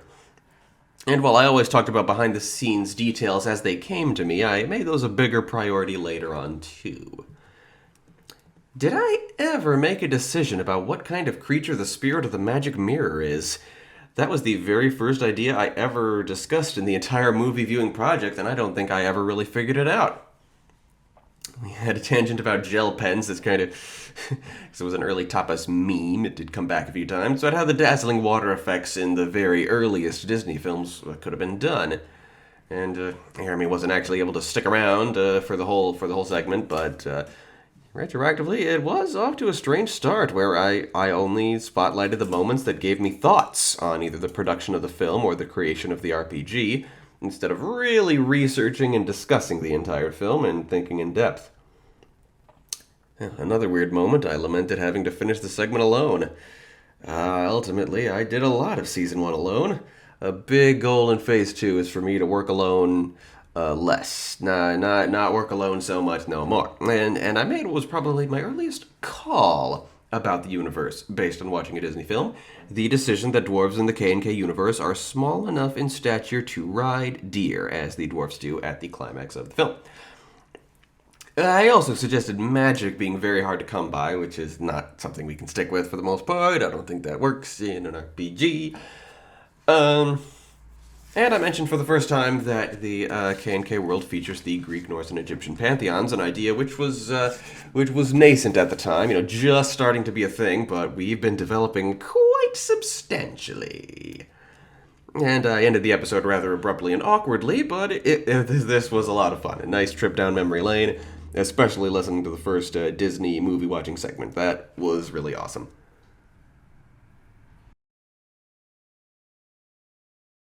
And now, welcome back to the fanfiction segment, the only segment to fully return in its original format from Season 1. It's kind of a relic of the podcast's old format, continuing it because I was just not at a good stopping point with reading my fanfics.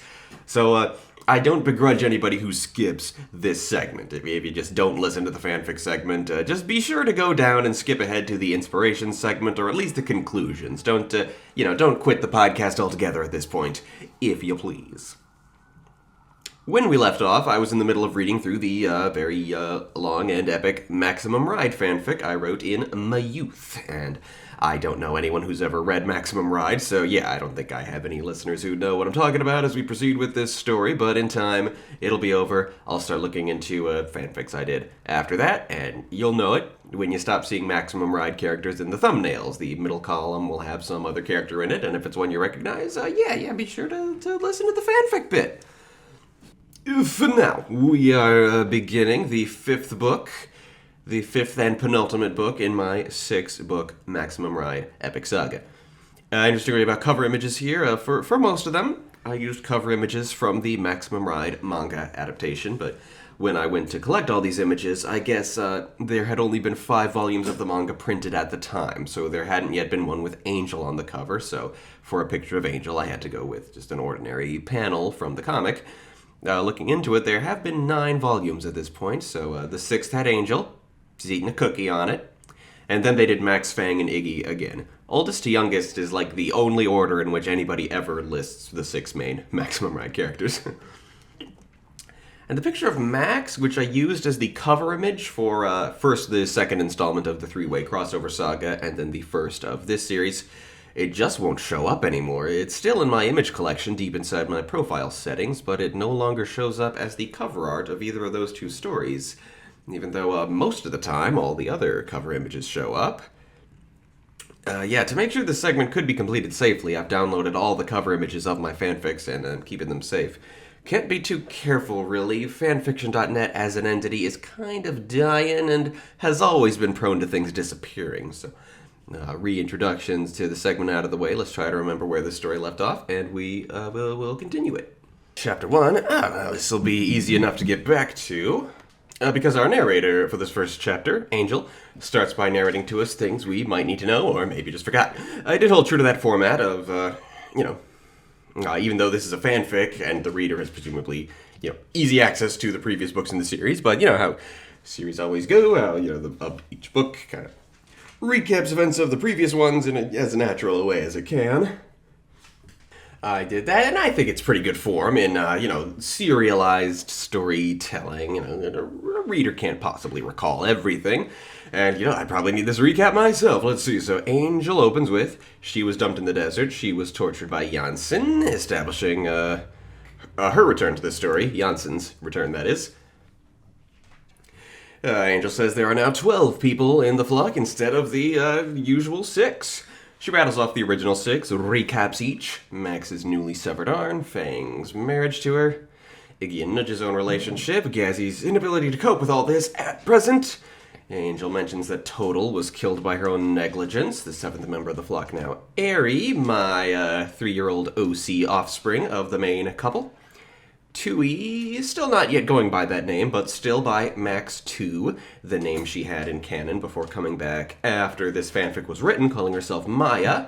I'm gonna keep calling her Tui for ease here. She is the clone of Max. Her addition is what drove a rift between Angel and everybody else, and Angel feels this is mostly resolved, but isn't quite sure.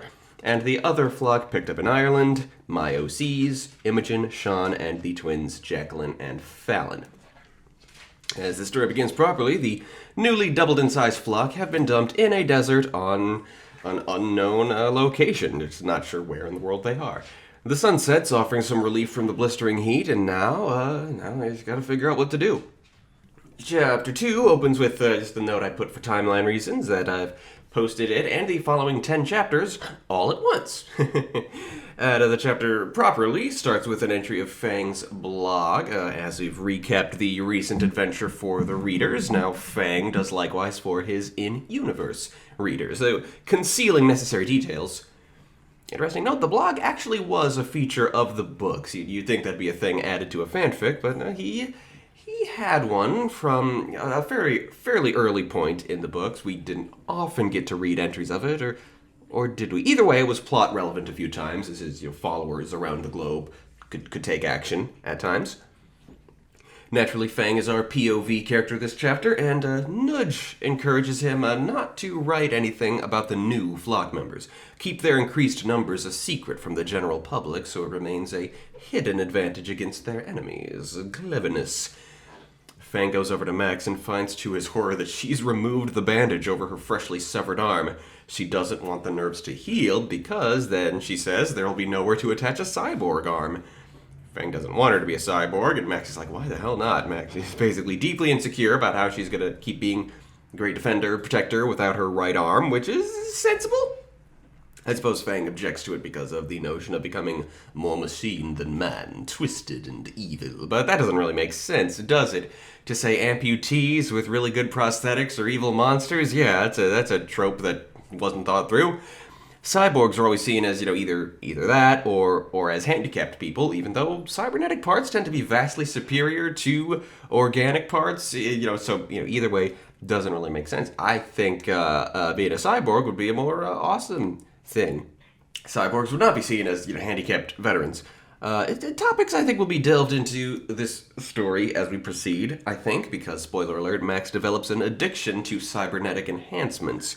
I wonder if by this point I was already thinking about Iris? I don't really know, because I'm not sure if her propensity for addiction is a character flaw I would ascribe to Max. I don't remember her well enough to say either way for certain, but it's definitely a trait of Iris, the character, which will eventually lead to this exact plotline, if Iris gets far enough for that. Chapter 3, and the POV returns to its usual place within the head of Max. As they wake up the next morning, Iggy is wearing the electronic implant which allows him to see, recently put together at the wedding scene. He's just playing with it as there's far too much action in his life for him to learn how to live or fight with his sight returned. Aha, this is the first time the name Tui is used in story, when Iggy calls to her, wants to see her.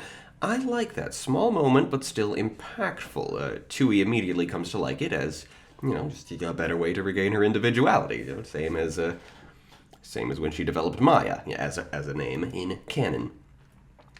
And with all the life-threatening stuff out of the way, the subject returns to the fact that Jackson Fallon sexually assaulted Gazzy, and what everybody's gonna do about that. For now, Jax is unrepentant, and Fallon gives no opinion on the matter. Not much they can do when the priority is desert survival. Meanwhile, Max addresses Imogen's recent feelings of inferiority now that it's become so clear how inexperienced the Irish flock really are. So Max decides to take Imogen under her literal and proverbial wing as a protege, teaching her how to fight and survive in the reality that the flock knows. Chapter 4. As Max ponders their desert survival situation, Nudge finds something via the so-called psychometric powers she developed early in the series, giving her the ability to detect the actions and emotions of people who have visited her present location. I don't recall if that's come up in the fanfic before. That was one of the best aspects of the books. It created a very powerful moment in one book in which she touched a war memorial, and the memory of everyone who had ever been there before just completely overwhelmed her emotionally. The books were never consistent about whether that was the reason Nudge could hack computers, or if that was a different superpower entirely. Sometimes she could detect what other recent users had done, other times she just had to touch a computer and boom, it gave her whatever she wanted. Hooray for inconsistencies. You'd be surprised at how recently it is that those became a big deal in storytelling, but man, are they a big deal now. I mean, there's some problems with it, but overall it's for the best, better for immersion. So Nudge has detected a history of activity beneath the desert sand, and spontaneously manifests the ability to control the elements, calling in a gust of wind to blow the sand away from the buried pyramidal structure. I didn't do that as often in this story as a lesser fanfic author may have, had the characters manifest new superpowers. I always try to match the flavor of the original work, at least a little, and manifesting new powers was an occurrence in the books which was very infrequent, and yeah, so I think that works out. Okay, wow, a bit from my fanfic surprised me and made me laugh out loud. That does not happen often. Add an urging from Angel's hunches, which Max has to admit isn't always the best course of action. Max touches the door. The door says, "Hold still for DNA identification. DNA match, maximum ride. Access granted." And Gazzy says, "Is that Sigourney Weaver?" That's funny. I assume it was a reference to Weaver playing the ship's computer in WALL-E, because this fanfic came out in 2010, 2 years after WALL-E, and 6 years before the disembodied voice of Sigourney Weaver was acknowledged as being Sigourney Weaver in Finding Dory. That's funny right there. I mean, that's an inherently funny question, even when the answer is no. Is that Sigourney Weaver? Max hesitates at this door, noting it's been a while since the world itself treated her with such reverence. Yeah, it was indeed a thing kind of reserved for the first 2 books in the real series, and Max kind of flashes back to such events. Yeah, to those events and those of, all 5 of the books that came out before this fanfic did, really. 5, right? I think so. Max is not enthusiastic about returning to that part of her life where nothing is in her control. Seriously, that was a very harrowing read back when that was a thing, and has to compose herself pretty thoroughly in order to proceed. Man, do I just come back from a hiatus and just talk about things longer than I did before the hiatus? Is that what happens every time? Is that why these episodes grew so long? Shit, I don't know. Anyway, it's still chapter 4. As they emerge into an enormous, brightly lit room, a single person caresses a gigantic sphere, someone who claims to have been expecting Max for 4 years. She turns to them and Max says, "Hello, ragged, wild-eyed version of Anne Walker." Anne is a seldom remembered character from the series, as far as I can tell, which is weird because she was a huge deal in the second book, in which she was a law enforcement officer of some sort, I forget, who took the flock in when they needed legal and medical attention, was their guardian during the melodrama they went through the one time in the series that they attended public school, but eventually turned out to have been a plant all along who was just waiting for the right moment to pounce on them and turn them into their pursuers. And I don't think she was ever seen again, so I really like what I did here, taking a character from the very distant past and bringing her back in this ragged, crazed state. This is a thing that's going to happen in Iris under the same circumstances, though with a character whose role in the early part of the story will not be at all equivalent to that of Anne Walker. Yeah, still talking a lot this chapter. Anne has been working on a gigantic globe with cities rendered in incredible detail, so it's fully understandable she's been working on the sculpture for 4 years, as she claims. On her globe, a good portion of North and South America have been swallowed up by the sea. Fascinating. Maybe I really was developing Iris by this point in time, for it's been a long-time notion about Iris that it is set in a world well after the melting of the ice caps, so all the water levels are higher. It really feels like in this story so far I'm planting actual hints of the existence of Iris, but I'm not sure if that's actually what was happening there. Anyway, Anne drops the bombshell that they are at the school. Max is named for the evil laboratory where she was created and imprisoned for the first 10 years of her life, where the flock were captured again in the first and third books, where apparently Anne was present in the third book, judging by her dialogue here. I don't remember that, but it does make sense. So yeah, the chapter ends with Max just kind of dropping to her knees at the gruesome realization that she's back there. So, despite the traumatic memories it brings back, they take shelter in the school, because, where else could they shelter?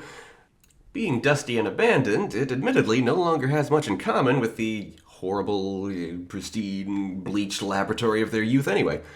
Fang passes Nudge his computer and has her find their allies in the coalition to stop the badness. So apparently I was going with the Nudge just hacks computers approach. That was the more recent interpretation. I believe it was originally extrapolated as part of the psychometric stuff, but later the author had her hacking computers with a touch, and I guess I was going with recent continuity superseding shit. So Nudge skims the internet, but the CSM have been impossibly thorough in covering their tracks. There's no sign on the internet of them being the private guerrilla army they are, rather than the environmental awareness group they pose as. Surprisingly, it's Fang who's the most uneasy about sheltering in the school. He remembers their crates. Imogen and Sean are stunned by this revelation that the flock grew up in, kept in crates conditions, while Jax and Fallon, who actually grew up in similar conditions to Max's flock, are sympathetic in their own way. Chapter 6, Fang has a nightmare about his childhood in the school. They call him Alton. What? Okay, I forgot only momentarily that I did that. I established here in the story that Fang's birth name was Alton, And this is also the name of the Iris character, who is, in a whole lot of ways, the equivalent to Fang. Apparently, either I took a lot of Iris from here in the 5th part of the fanfic, or I was using the fanfic to test drive Iris ideas. I really don't remember the timeline. I feel like the fanfic was totally done before Iris or some sweet kind of vampire entered my mind. But, it's just kind of surprising how much Iris stuff is cropping up just in the beginning of this 5th book here. Fang awakens in a cold sweat to find Max and Angel are already awake. Angel's had her first period and needs to raid some of Max's pads. Grim reminder of how young these characters really are. Angel skedaddles in unnecessary embarrassment, and Fang continues to express some vulnerability to Max. Chapter 7, Anne prepares breakfast, a strangely nostalgic experience as she remembers their preferences and needed size portions from when she was their caretaker. Angel thinks it's all legit, but as she mentions, the flock lived with Anne for a very long time without Angel's mind reading ever picking up on the fact that she was plotting against them. Which, now that I say that, is certainly odd. I wonder if that was explained better than how I remember it, because to my recollection, it never came up. The realization of what's happening with Angel now brings out a few first period stories from other girls in the scene. Nudge tells a somehow super relatable story about how, since she had no foreknowledge, she thought her first period was her mutant body dying and deteriorating around her. A quip from Jackson Fallon results in some brutal physical punishment. Gazzy is told that, nobody expects him to keep hanging around the people who molested him, but, Gazzy doesn't have it in him to leave them to die and deprive the flock of 2 pairs of hands. They kinda gotta survive right now. Meanwhile, Iggy tests a theory he has that the flock have an innate command of music by plunking around on a piano randomly, and after hearing what the keys do, immediately learns how to play anything he wants. Max is thrilled at the realization and tries it out for herself. Because, bird thing, I suppose, is the premise there. I think I could have made that a bit more plot relevant. I'm sure I didn't. We'll see. Chapter 8, and we return, for the first time in this installment, to the third-person perspective of the villains. We open with Jewel and Kelly fighting each other, soon discovered to be a simple sparring match. The incredibly deadly robot finding his equal in combat in the crazy, speedy, unholy mutant. Kelly is called on assignment, and Jewel gushes about Kelly to Lao Hu. Was I going for Lao Hu being jealous? I hope not. I feel like even 12 years ago I was a better writer than that. Well, they talk and... Okay. Jewel has a throwaway line about being the bad guy's broom. He says, he doesn't want to be their broom anymore. And I read that and I'm like, was that a cryptic reference to something? And then I realized, oh my god, it's a reference to I Am Not Your Broom, a song by They Might Be Giants about a broom who wants to go off and live its own life. I completely forgot that song existed until just now. That's fucking funny. I'm gonna go listen to it. I'm back. I was right. It's funny. A catchy song with absolutely no backing music, just a guy and a broom singing to each other. I am not your broom. I am not your broom. I've had enough. I'm throwing off my chains of servitude. I didn't remember the melody exactly right, which is surprising. I think I failed to sing the real melody just there. I'm sure I just, I've had the wrong one stuck in my head. It's a silly song is what it is. It's silly. Oh, that's just such a weird reference even for me and almost impossible to spot. I might have missed it. I'm so glad I didn't. That was edifying. Anyway, Jewel reassures Lao Hu that he's working on a quiet plan to show Janssen and Headmaster that they cannot control him, hurting them without physically harming them, as apparently... I forgot about this plot element. Was it actually introduced earlier? But he vowed, that he'd never harm a mutant. I think my point of view there was that this vow was a deliberate effort on Jewel's part to be perversely whimsical, while claiming that he simply sees mutants as a higher, holier life form than ordinary humans. I think it's in Jewel's character to know how illogical it is what he's doing, but, vowing it anyway. Okay, on second thought, I suddenly do remember him making the vow earlier in the story, and I think I remember him really meaning it, but no, why he did so, it's not quite coming to me. It's a reference to a couple things simultaneously, honestly. One, the legend of Drizzt. Drizzt Do'Urden makes a vow that he'll never kill a member of his own race, the Dark Elves. He makes that vow in what's chronologically his first appearance, and... Much later in the story, after being forced to break that vow to save his own life, he realizes was a very childish and racist bit of morality for him to espouse. He adjusts his vow to be a more general thing where he'll just try to avoid killing people wherever he can, any people, unless he has to. It also took some inspiration from the Animorphs villain David, who makes the claim at one point that he'll never kill humans. And as the heroes turn into animals all the time, he tries to kill them when they're in animal form. So, just how deranged and off-kilter his morals are, it's just part of what makes him an insane villain. Those are the specific things it was referencing, and from there, any story in which it's presented as good morals to never kill humans no matter what, but it's never considered wrong to kill monsters or robots. Like, killing humans is always bad, killing robots or monsters is never, just the morality is never brought up. So few stories seem to realize how messed up that is, and so Jewel, he deliberately twists this concept by declaring that he doesn't kill enhanced or unnatural life forms. He only kills pure-blooded humans. I dig it. Great reflection on that, the twisted morality of, everything I just described. Later on, Lao Hu is approached by Shay and Lang. They try to mess with her head about maybe Kelly being more of a suitable mate for Jewel than she is, and how I did not make Lao Hu actually jealous, that's good. And how Lao Hu is not safe from Jewel's vow, as she is still human. The last line of the chapter is Lao Hu gasping at what Shay and Lang have done to themselves. Yes. This was foreshadowed when an earlier chapter mentioned that Fang was now missing some teeth. Yes, at the end of the previous story, Lang and Shay stole a bunch of Fang's genetic material, his feathers, hair, teeth, and blood even, and they have used it, clearly, to turn themselves into mutant monsters who are not described yet. We just see Lao Hu gasping at them, and then cliffhanger! They'll come back and be described later. Kill. And last chapter we're doing today, chapter 9. It's good to be back. The flock leave Death Valley. They know that's where they are now. Death Valley, California. That's where the school is. They left Anne behind, as well, she had every intention of remaining in her solitude. Not sure if there was any real point to featuring Anne in this segment. Did I ever bring her back after this point? Anyway, they're just trying to make their way back to their allies in Ireland. Crossing the United States and the Atlantic undetected, well, it's kind of like old times for the flock, especially since it comes right after leaving the school. So we open with Fang and Sean. They've bonded. They're discussing their personal styles, as I'm pretty sure they've done before. I guess that's just what they bond over. Max has a bizarre little moment of jealousy, and Fang choosing to hang out with Sean while they fly. Like, Max and Fang used to be crazy about each other, and that's fading a little as their relationship becomes just a normal part of their lives, and Max is a little worried about that. Gazzy reveals that he's still got the spark of life in him, something that he lost a little bit of when Max left, and then again after being, sexually assaulted. Yeah, I didn't really make enough of a big deal out of that, even though I stated in words that girls assaulting guys is just as bad as the inverse. My narrative definitely didn't treat it that way, so yeah, that was my bad young me. But Gazzy does show off a glimmer of his old self by, pulling a little prank, saying something inflammatory in Iggy's voice, and then, when revealed, saying, "Wanna see a UFO?"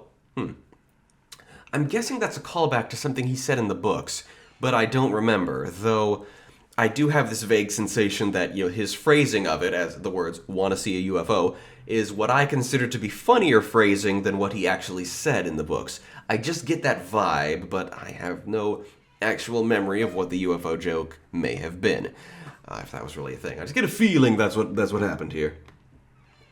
Anyway, as they fly, we find out what Kelly's appointment was. She's sprouted leathery pterodactyl wings and has the ability to take to the air now, and she goes in for the attack.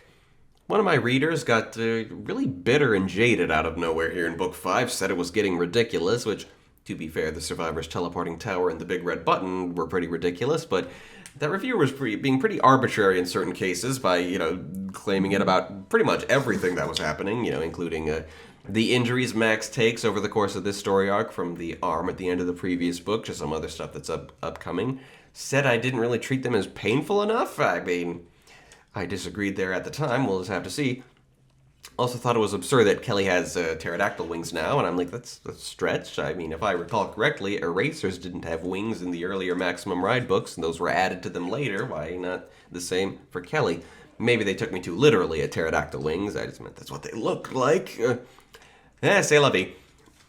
So with that cliffhanger, we're done with the fanfiction segment for today. It's good to be back. It is jolly good, and I'm very, very excited for the upcoming inspiration segment. I will see you there in 3 seconds. Hi, welcome back. Before we begin properly, I just want to let you know I'm trying something. Ever since I got this new microphone, which was, just as good as my old one, I felt that the audio is still fuzzy, like even fuzzier than it was on the cheaper microphone I had in the interim. And I'm starting to suspect that maybe the pop filter I bought, which, I didn't have one before, starting to think that maybe it's just not really up to the right standards. Like maybe this pop filter is, muffling my voice entirely. And don't want that, so I'm gonna record this segment without the pop filter and see if it improves the overall quality. We'll find out later. So as we begin this segment, you are looking at the list of inspiring things, which is the subject of upcoming episodes. If you're just listening to the podcast, then pull up the video right now, watch it, look at it, pause it if you need to. Now you're looking at the list of inspiring things. I plan to display this to all the group insiders, ask them if they are or have ever been passionate about these things, as I am or once was. I don't enjoy podcasting alone, but I wasn't ready to unveil the list yet. It just didn't seem like the right time somehow. But once this podcast premieres, I will put out the list to everyone and see if anyone has an interest in joining me for this segment in future episodes. And then, it'll take a while to get there, but hopefully this will be a segment at which I usually have some interesting people around. We'll see.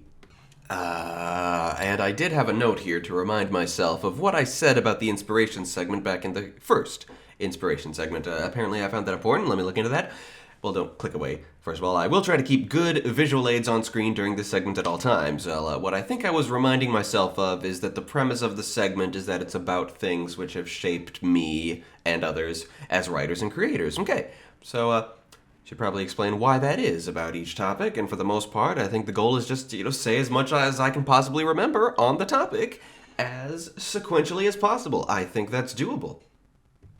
Our topic today is Animorphs, and I did kind of want to tackle Animorphs alone. It was the first thing on my list before I remembered, Disney and Pixar, liked them as a baby, they still influence me.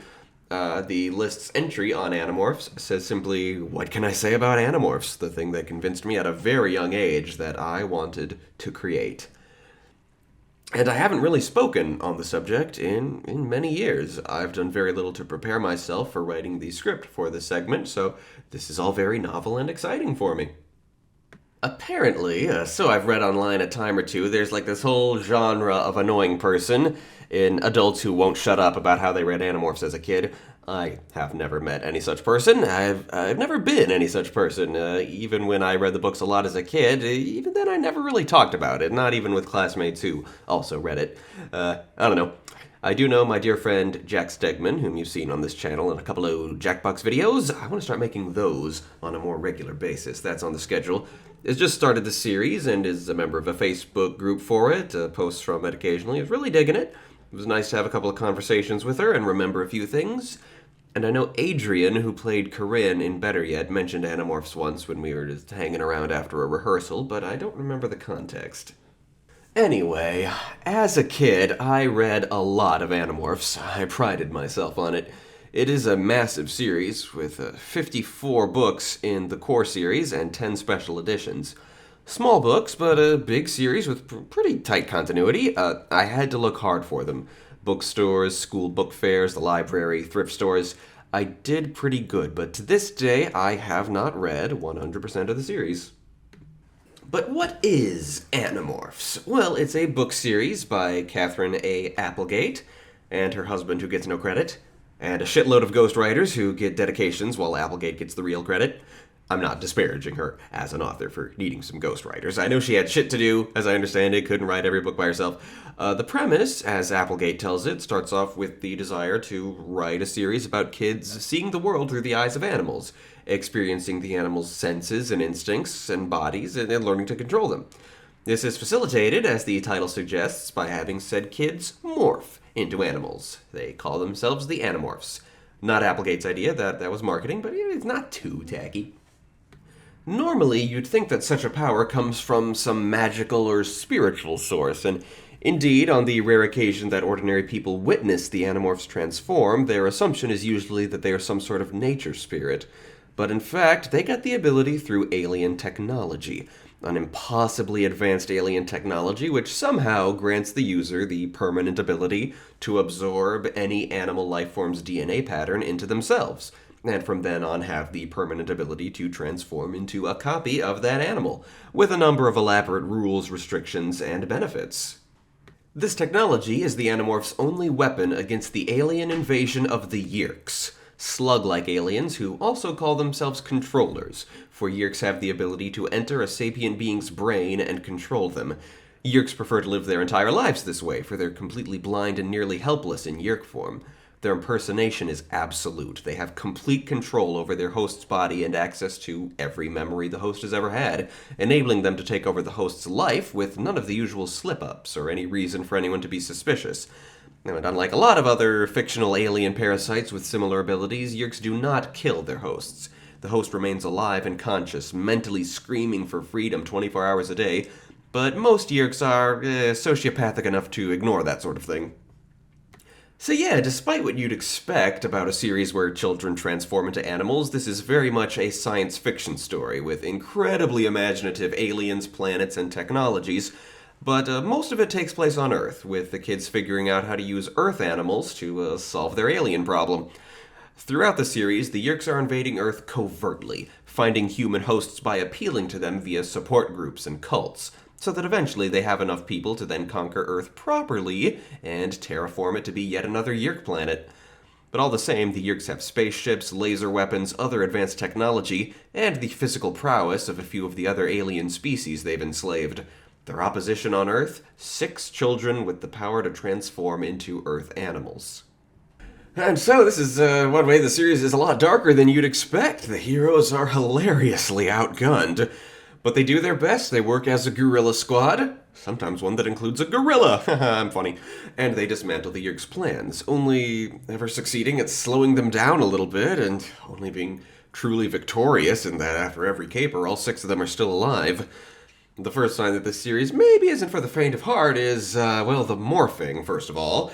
Morphing into an animal form using the technology takes about 2 minutes in total and is not a smooth transition like the cover art presents. It's generally pretty gross. The next sign after that is the violence. Each of the Animorphs has 1 or 2 favorites that they call their battle morphs, and they're pretty good at using them to brutalize the Yeerks' troops. And they tend to charge in somewhat fearlessly as, while the Animorphs can of course be killed while in morph, they're free to take injuries that would ordinarily break them for life, as morphing heals them of all injury. And this is a war. This is 6 people in their early to mid-teens being the only people fighting a whole-ass war, so of course they're hella traumatized and make impossible decisions and just cannot stay morally pure. At the age I started reading the books, I was too young to appreciate the violence fully. Indeed, it made me think some pretty deplorable violence was the kind of thing one could depict in stories, so, I wrote such things and people were pretty concerned. I got into a lot of trouble, but yeah, looking back on it, it's good stuff. There was a viral tweet once, when J.K. Rowling's transphobia was starting to really get out in the open and just unacceptable, where someone says, "Screw it, I'm going back to Animorphs. I bet K.A. Applegate's not a TERF." And Applegate replied to the tweet, saying, she could confirm that she is not. Indeed, her own child is trans, and she was never unsupportive for a minute. During that time, I also saw it written that the entire Animorphs series can be read for free on Applegate's website. I'm gonna find out if that's true. I mean, I'm not gonna read them all right now. Maybe after I do my Droon reread series, but having a complete list of all the books will be helpful to me right now, I think, because what I'd like to do now is go book by book and talk about what stood out about each one. Okay, CatherineApplegate.com. Kind of basic-looking website for someone so important. Let's see. Animorphs section. Ooh, they're turning it into a graphic novel series. 1 book at a time. Book 2 is in the pre-order stage, so yeah, this must be a very new project. And there's some new cover art. I'm only seeing the first 8 books here, but they're depicting the characters looking Very unsettling in mid-morph. It's far more indicative of the stories than the smooth transformations on the classic covers. And that seems to be all they have for sale on Applegate's website. Just options to buy the first 8 books with these new covers, a tin box set of the original version of the first 6, and 2 volumes of the graphic novel. That's everything? Let's see. Google, read Animorphs online. Well, okay, apparently it's not as legitimate as I was led to believe. It's a Reddit thing, but here we go. They've got the PDFs. They've numbered them in just such a way that the special edition books are placed in the right sequence. That's hard to do sometimes. Fuck it, yeah. How good are these PDFs? Not great. At least they have the cover art. None of the inside covers or the flipbook elements, though. That's too bad. So I'd say that now that I've spoken in general terms about what makes the series great, I'm going to go book by book and give summaries purely from memory. I have not read any of these books in a very long time. I'll do this as fast as I can. If anything stands out about any one book in particular, I'll dwell on it. I'll try not to do so too much, and I'm also going to give a brief review of their titles and cover art, which can be melodramatic snark bait sometimes. Okay. Editor's note, I did in fact dwell on it too much. I got a little over halfway through the series and found this segment was clearly gonna be way too long, so I am in fact going to cut it off there and proceed with talking more about Animorphs in the next episode. So, well, you can see what I can't right now, that being how long this segment is, so I'm sure you understand. Book 1, The Invasion. Decent title. It introduces that this series is about an alien invasion. Doesn't exactly make the title of this book stand out, but it's true, isn't it? Cover, Jake morphs into a green Anole lizard. The CGI art of all the transitional stages, it's pretty shitty. Every other book after this one would improve significantly. The lizard is overall a weird choice. Yeah, weird choice to be the first cover that hooks you into the whole series. It's a morph Jake never uses again. It's probably the least significant of the 3 or 4 animals he acquires over the course of the first book. And on top of that, the choice of an Anole of all animals for the mission in question is an odd choice. You'd think a mouse or something would be a lot less conspicuous. So, yeah, cover art-wise, off to a bad start. Our narrator today is Jake. He's a nice guy. He's a big, lovable jock. Aspiring basketball player, at least until he finds himself in the series, And it's an all-around pretty awesome dude who doesn't put up with bullshit. He's strong and honest. He evolves very easily and naturally into the role of the Animorphs' leader. And so our story begins one night when he's traveling home with 4 other kids. We'll get to explaining each of them one by one as they narrate their own books. For now, let's talk about 2 of the series' key players introduced here in the early stages of the first book. One is Prince Elfangor. In a space battle with the Yeerks above the planet, he crash lands in an abandoned construction site which the 5 kids are using as an infamously dangerous shortcut. He is an Andalite, the advanced alien race who accidentally set the Yeerks loose on the galaxy and have been engaged in a galactic war with them for decades. Andalites are rather like centaurs, but with blue fur, a scorpion-like tail which ends in a nasty scythe blade, and on their rather elven head, an extra pair of eyes on stalks and no mouth. They communicate with telepathy, which is good because their morphing technology also gives the Animorphs the ability to use telepathy, which they call thought speak, when in animal form.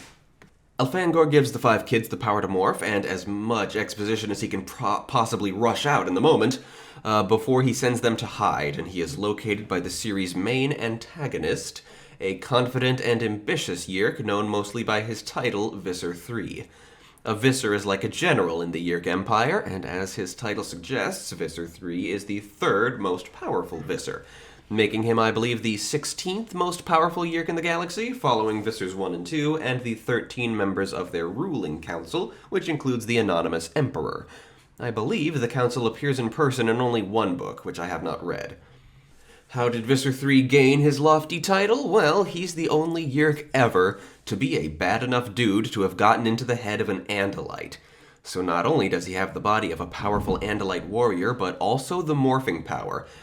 And either he or his host are also a bad enough dude to have acquired the DNA of all sorts of monsters from across the galaxy, giving him the ability to transform into an enormous gallery of virtually invincible and unknowable kaiju, only one of which he ever uses twice.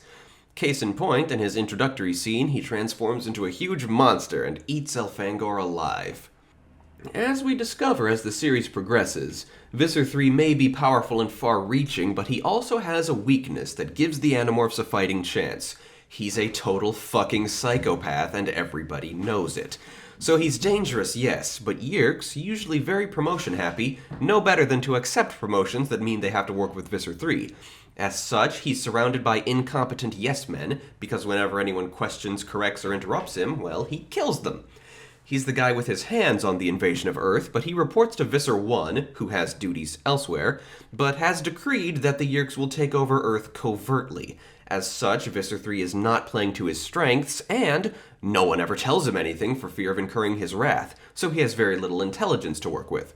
Thus, our outmatched heroes do indeed have a prayer of foiling his schemes.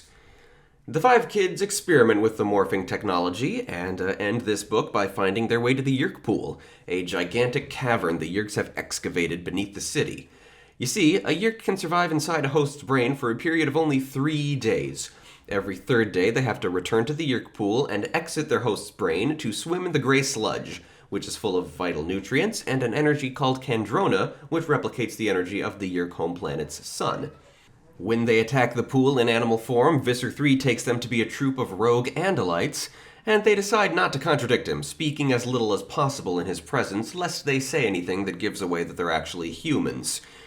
They only succeed at rescuing one person from the Yeerk Pool, and resolve to just hold on.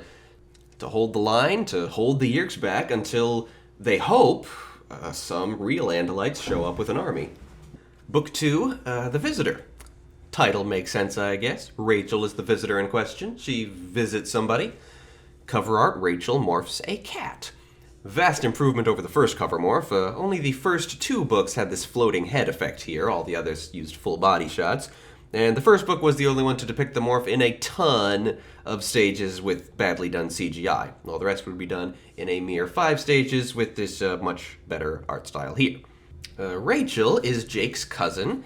She's a beautiful blonde, and while she aspires to be a gymnast, having grown so tall in her adolescence, most people say she should be a model instead. She takes to the war against the Yeerks like a fish to water, being a brutal fighter and thrill-seeker, and often reacting to plans with the confident declaration of, "Let's do it." Here in the second book, the Animorphs decide to investigate their assistant principal, Mr. Chapman, whom they know from the first book to be controlled by a Yeerk by the name of Innis-226, who works very closely and directly with Visser 3. Rachel has also noticed that Chapman's daughter Melissa, who used to be a close friend of hers, has been depressed as of late. So Rachel uses the form of Melissa's cat, Fluffer McKitty, to not only spy on Chapman's conferences with the Visser, but also find out what's bothering Melissa. As it turns out, Innis isn't perfect at impersonating Chapman, and thus Melissa has developed this unshakable feeling that her father doesn't love her anymore. Rachel discovers that Chapman actually loves Melissa so much that he's able to fight Innis's control to tell Visser 3 to his face that he will never allow a Yeerk to infest Melissa. And Rachel writes Melissa an anonymous letter to that effect. Fantastic story, but now that I think about it, strangely inconsequential. The Animorphs' war efforts very quickly destroy their social and academic lives, so Melissa is practically never seen again in the entire series. And while Chapman/Innis remains a constant presence in their lives, Innis's name is never mentioned again. The power of Chapman's love is never mentioned again, and the Animorphs simply behave as if it's Chapman who's their enemy. Book 3, The Encounter. Title is vague as fuck. Anything can be called an encounter. Cover art, Tobias morphs into a hawk, and yeah, that's about the only thing the first Tobias book could possibly be. I see it was not only my copy of the book in which the cutout on the front cover leading to the picture on the inside cover was off-center. That would appear to be standard of this volume. So Tobias, largely a stranger to the others when he happens to be among them when Elfangor crashes, he nonetheless finds himself strangely drawn to Elfangor and is the first one to actually start experimenting with the morphing power. Tobias is a deeply unfortunate child, splitting time between his impoverished drunk uncle here and his waspish aunt on the other coast, the two of them having the sort of custody battles for which the loser has to take care of Tobias. He's also bullied in school and gravitates toward Jake for being the only person who defends him. Now, one thing you need to know about the morphing technology is that it has a weakness somewhat thematically comparable to that of the Yeerks needing to visit the Yeerk pool every 3 days. You can only stay in a morph for about 2 hours, or else you'll be trapped in that form, never able to change back. At the end of the first book, Tobias uses the form of a red-tailed hawk in the attack on the Yeerk pool, and it takes him over 2 hours to escape, trapping him in the form of the hawk for the rest of his life. Sometimes the others speculate that he actually did it on purpose to escape his miserable life. Regardless, he's fairly miserable in his hawk life as well, but all the same, he's the one member of the Animorphs who has no human life, and thus all the time in the world for working on strategies to defeat the Yeerks. He's also a permanent, terrifying reminder of the risks of morphing. Anyway, Book 3 is one of the books I'm less familiar with, just one I didn't read a ton of times, I guess, though I'm pretty sure I owned it.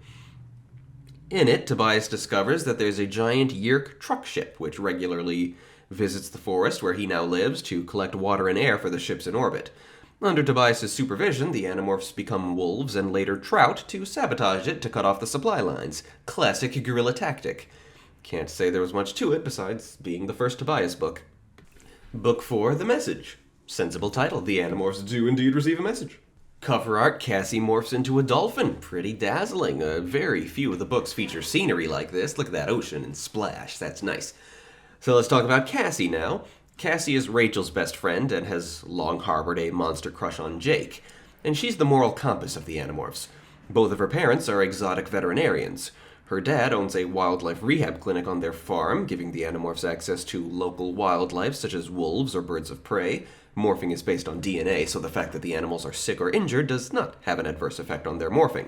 And her mom works at an extremely swanky amusement park called The Gardens, which has a very prestigious zoo, where they can easily go if they need to acquire an animal morph that can't otherwise be easily found there where they live on the west coast of the United States.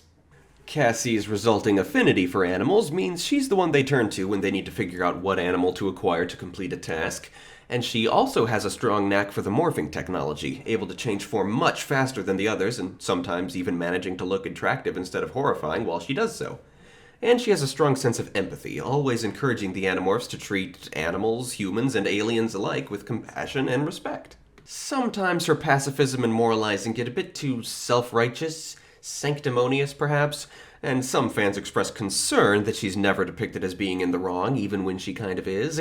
I can't say I ever read the books at an advanced enough age to be mature enough to have really known what people mean by that, so, maybe later when I read it all again, we'll see. So the message. The Animorphs start receiving a psychic message which comes from the bottom of the sea. They morph dolphins from the zoo and start exploring the ocean for the source of the message, which turns out to be an Andalite ship which crashed and sank to the bottom, the lone survivor of the crash being Elfangor's teenage brother Aximili, whom the kids quickly dub Axe. They escape the sunken ship, using their dolphin morphs, while Axe morphs a tiger shark he captured earlier for such a purpose, and they escape some pursuing Yeerks and get back to the local forest. They don't have much more in the way of technology or resources now, but they have a guy on their team now who knows the ways of Andalites, Yeerks, and other aliens, and has an innate sense of how much time has passed, which is very helpful when everything you do has a deadly 2-hour time limit. Book 5, The Predator. I'm gonna say, melodramatic title, cover art, Marco morphs into a gorilla. Not the best illustration of a gorilla I've ever seen, but this has the honor of being the first book to feature a character's signature morph. As I mentioned, all 4 of the main human characters have a favorite morph, which they almost always use when they enter battle, and for Marco, that morph is Big Jim, a gorilla from the zoo whom he acquired in the first book. The battle morphs tend to strongly reflect the hero's personalities. For instance, Marco here is Jake's best friend, and primarily he's the jokester. He's always snarking and, basically telling jokes. But this is because he's deeply depressed about, the state of his ordinary life, and terrified of dying in the battle with the Yeerks. He just has the philosophy that it's better to laugh than to cry. His cynicism makes him an expert tactician, able to refine all the flaws in the Animorphs' plans as well as he can. As he himself tends to point out early and often, even at the best of times, their plans are insane.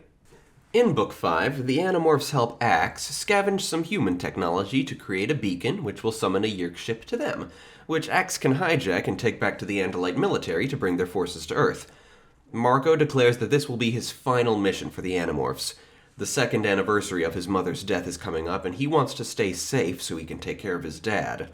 Unfortunately, the plan gets them captured by Visser 3, who brings them to the Pool ship, the gigantic Yeerk mothership which waits in orbit, to display them to Visser 1, who is the one truly in charge of the invasion and has dropped by Earth for an inspection. Marco is horrified to discover that Visser 1's host is none other than his mother, having not died but disappeared so she could do, Yeerk stuff. This situation seems impossible and hopeless until Visser 1's henchmen allow the Animorphs to escape back to Earth to make Visser 3 look bad. Axe becomes a permanent member of the team, and so does Marco, staying in the fight in the hopes that he might someday save his mom and bring her home. Book 6, The Capture. Very, very accurate title, Jake gets captured. Cover art, Jake morphs into a fly. Yep, they sure do all morph into flies in this book. I believe it's also the first book in which they become cockroaches, and those two bugs are among the morphs they use the most often throughout the series. They're just the best way to get around without being seen, yeah? Now, the capture, I believe Jake's older brother Tom has a pretty substantial role in this one. Tom being controlled by a Yeerk who is never actually identified. Jake has to be very careful, having a controller living in his own home, and like Marco, Jake hopes to free his beloved family member from the Yeerks. I forget what the plot is for the first half of this book. I think a hospital is involved, and, they spend a lot of time prepping for their missions by, using the aforementioned insect morphs and, figuring out how they can sense things and move around. It doesn't much matter. The main attraction of this book is the eponymous capture. Jake falls into a small portable Yeerk pool and gets himself infested. A Yeerk named Temrash114 slips his slimy way into Jake's brain. Yeah, that's worth mentioning. Another thing that makes Yeerks a bit more dangerous than most parasitic mind-controlling aliens in fiction is that they do not require any sort of technology to be implanted into someone's brain. They just slither in through the ear. Ugh. Fortunately, Axe quickly spots the subtle shift in Jake's behavior, and the Animorphs take action, imprisoning Jake in the woods for the 3 days it'll take Temrash to starve to death. It's not an easy job, as Temrash uses every morph at Jake's disposal in escape attempts, but the Animorphs circumvent him at every turn, and after a harsh 3-day ordeal, Temrash dies, leaving Jake with his memories of the Yeerk Empire's conquests, and, thanks to being mentally linked with Temrash, feeling as if he's just kinda died himself. Excellent installment. Book 7, The Stranger. I'd say the title works for me. Cover, Rachel morphs a grizzly bear. Iconic cover. Rachel acquires the grizzly bear in this book. In a fit of recklessness, just wanting to have access to a morph that's ferocious and big, she goes to the zoo all by herself and acquires the bear, and uses it in battle before having prepared herself to master its instincts. Classic Rachel moment, really. In the first book, Rachel also acquired an elephant, and while most of the Animorphs have one favorite battle morph, and then sort of a backup battle morph they use to mix up their tactics a bit, Rachel uses the elephant and the grizzly bear interchangeably, with no preference for one or the other. Either way, Rachel is always the biggest and toughest thing on the battlefield. Anyway, again, I'm not sure of the plot as it begins. I think it delves a bit into Rachel's personal life. Her parents are divorced, she lives with her mom, who's a high-powered lawyer, and her dad, I believe, is a newscaster, and she has 2 younger sisters, and it's coming back to me. I think her dad gets a newscasting job in another city and wants Rachel to come with him, which she obviously doesn't because she needs to stick with the Animorphs. The main plot concerns the Animorphs trying to find the source of the Kandrona energy the Yeerks beam into their pool. If they destroy it, lots of Yeerks starve, the invasion is crippled. In their attempts to infiltrate, they are saved from certain death by a being called the Elemist, one of those aliens who are so advanced that they're basically gods. The Elemist freezes time, speaks to the Animorphs a bit, shows them a future in which the Yeerks have conquered Earth, claiming it to be inevitable, and he offers to take them, their loved ones, and a wide selection of Earth life to a new planet where the Yeerks will not find them. The Animorphs turn down the offer and decide to stick with Earth, noting that in his pitch to them, the Elemist happened to show them an escape route from their current predicament, and that in the future he showed them, they were able to see where the Kandrona is. They suspect that was his real motive, but being a godly energy being, they just can't be sure. They find the Kandrona and destroy it, though ultimately not much comes of it, as far as I can recall. Clearly, it does not take the Yeerks long to get a new one. Megamorphs 1, The Andalite's Gift. The Megamorphs series was 4 special edition books scattered around the continuity, distinguished by arguably being bigger adventures than usual, and also the narrative dividing itself between all 6 Animorphs, while normal books are narrated by only one of them. Axe appears as a narrator in some chapters of this book before he ever narrates a normal installment. The first Megamorphs book, well, it had a pretty glaring flaw, that being nearly every scene in the book was told multiple times just from different perspectives, and that really didn't add enough to the narrative to justify it. It was just repetitive. In future books told from multiple perspectives, Applegate just told them mostly sequentially, repeating events only when that gave us information we really needed, Megamorphs 1 centers around a creature Visser 3 has found on the planet Saturn, of all places. A hive of swarming insects, which he names the Veleek. The Veleek seeks out sources of whatever sort of energy you find on Saturn. Visser 3 modifies it to seek the telltale signatures of the morphing technology and hunt down any creature that morphs. So the Animorphs have to very carefully avoid this monster and find a way to destroy it. Also, at the beginning of the story, Rachel hits her head while out in the woods and gets amnesia, so she's out of commission for a while, has no memory of who she is or why she can transform into animals, meets an insane woman who's escaped from the Yeerks, vaguely implied to be the one person they managed to rescue back in the first book. And, eventually they run Rachel over with a truck and she gets her memory back, and they defeat the Veleek upon discovering it's damaged by water. Cassie finds a humpback whale, then morphs into a bird and flies way up into the sky, and using her speedy morphing skills, while the Veleek tries to carry her away, she morphs back into herself and then into the whale, its massive weight dragging the Veleek into the water with her, drowning it.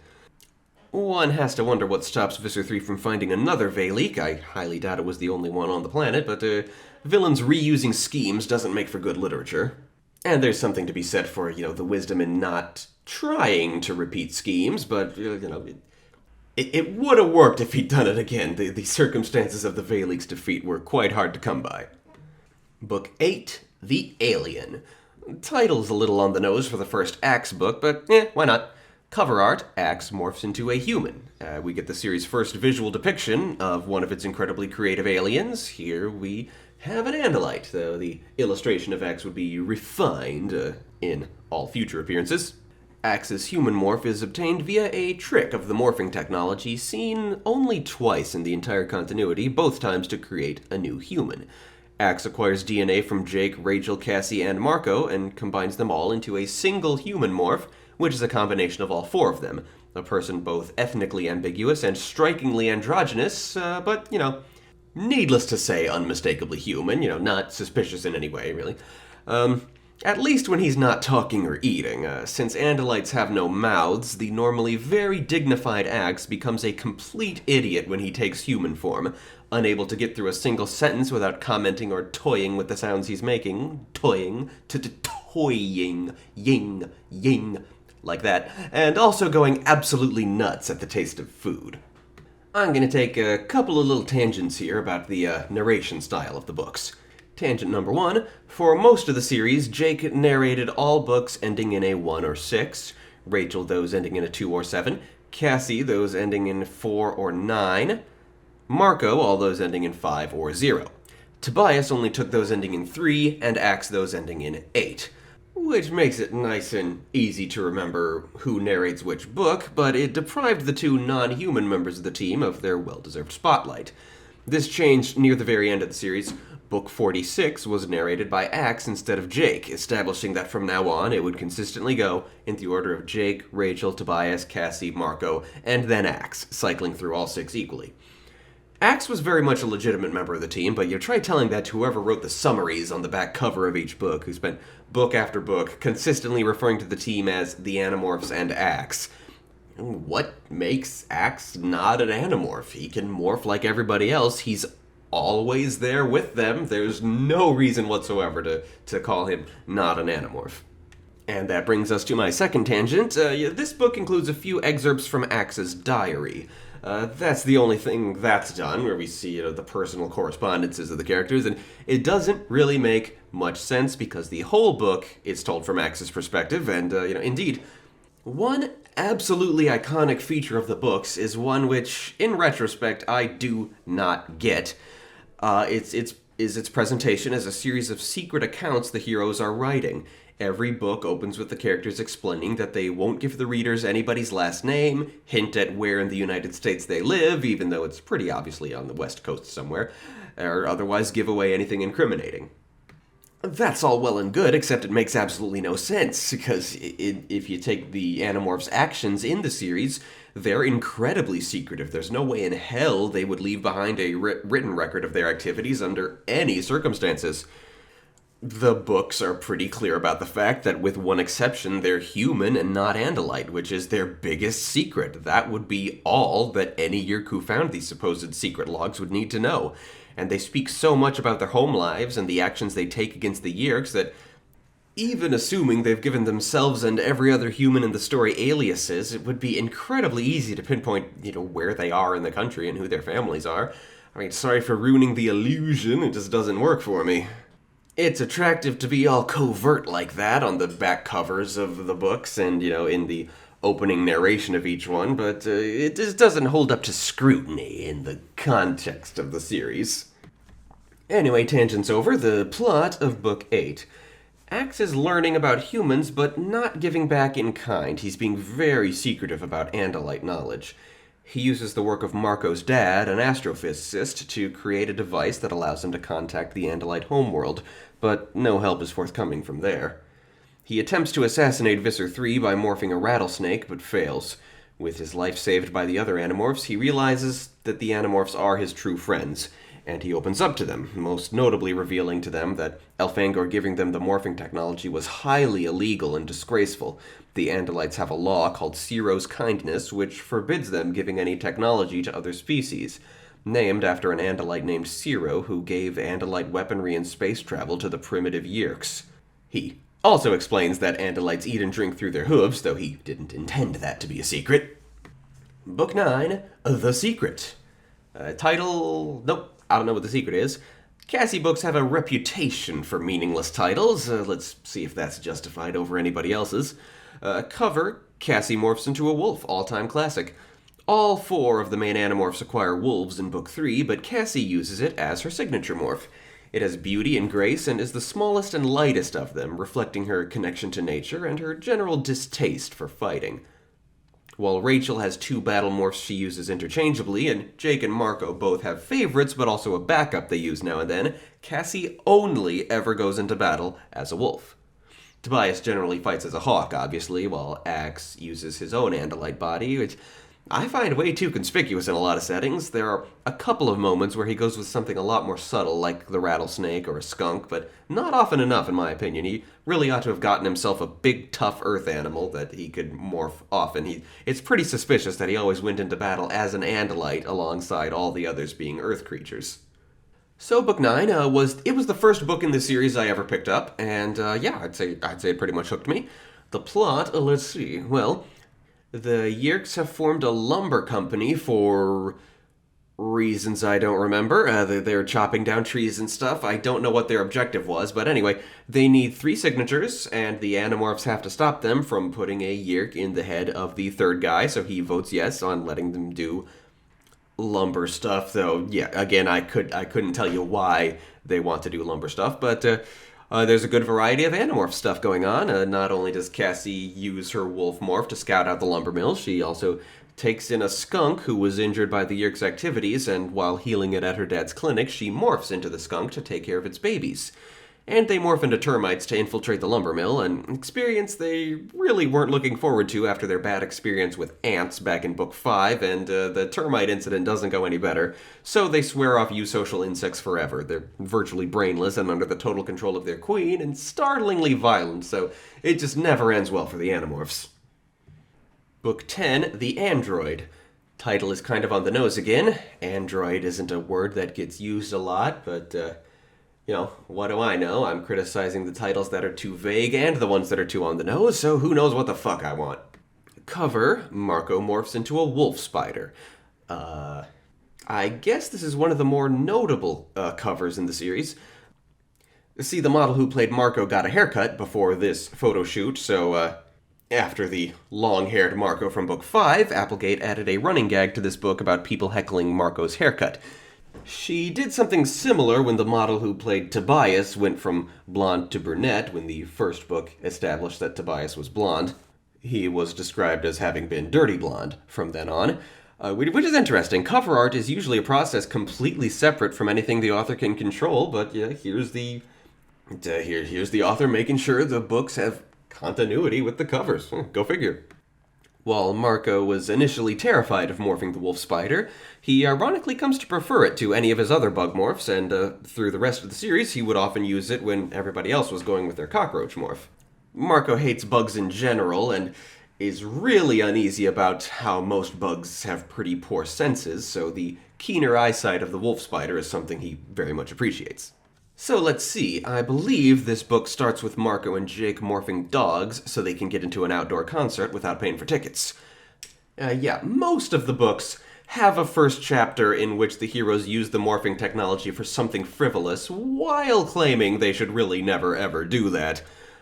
Unlike most of the books, in this one it leads us directly into the main plot. In Dogmorph, Marco sees a former classmate by the name of Eric and is confused to find he can't smell anything. Investigating, first spying on him in Birdmorph, then using the ultraviolet seeing eyes of the spider to discover that Eric is an android, and the human form they see is a hologram which surrounds his true body. Eric's robotic race are called the Chi, and they came to Earth in ancient times with their creators, the Pemalites, who looked like bipedal dogs, while the Chi look like bipedal robot dogs.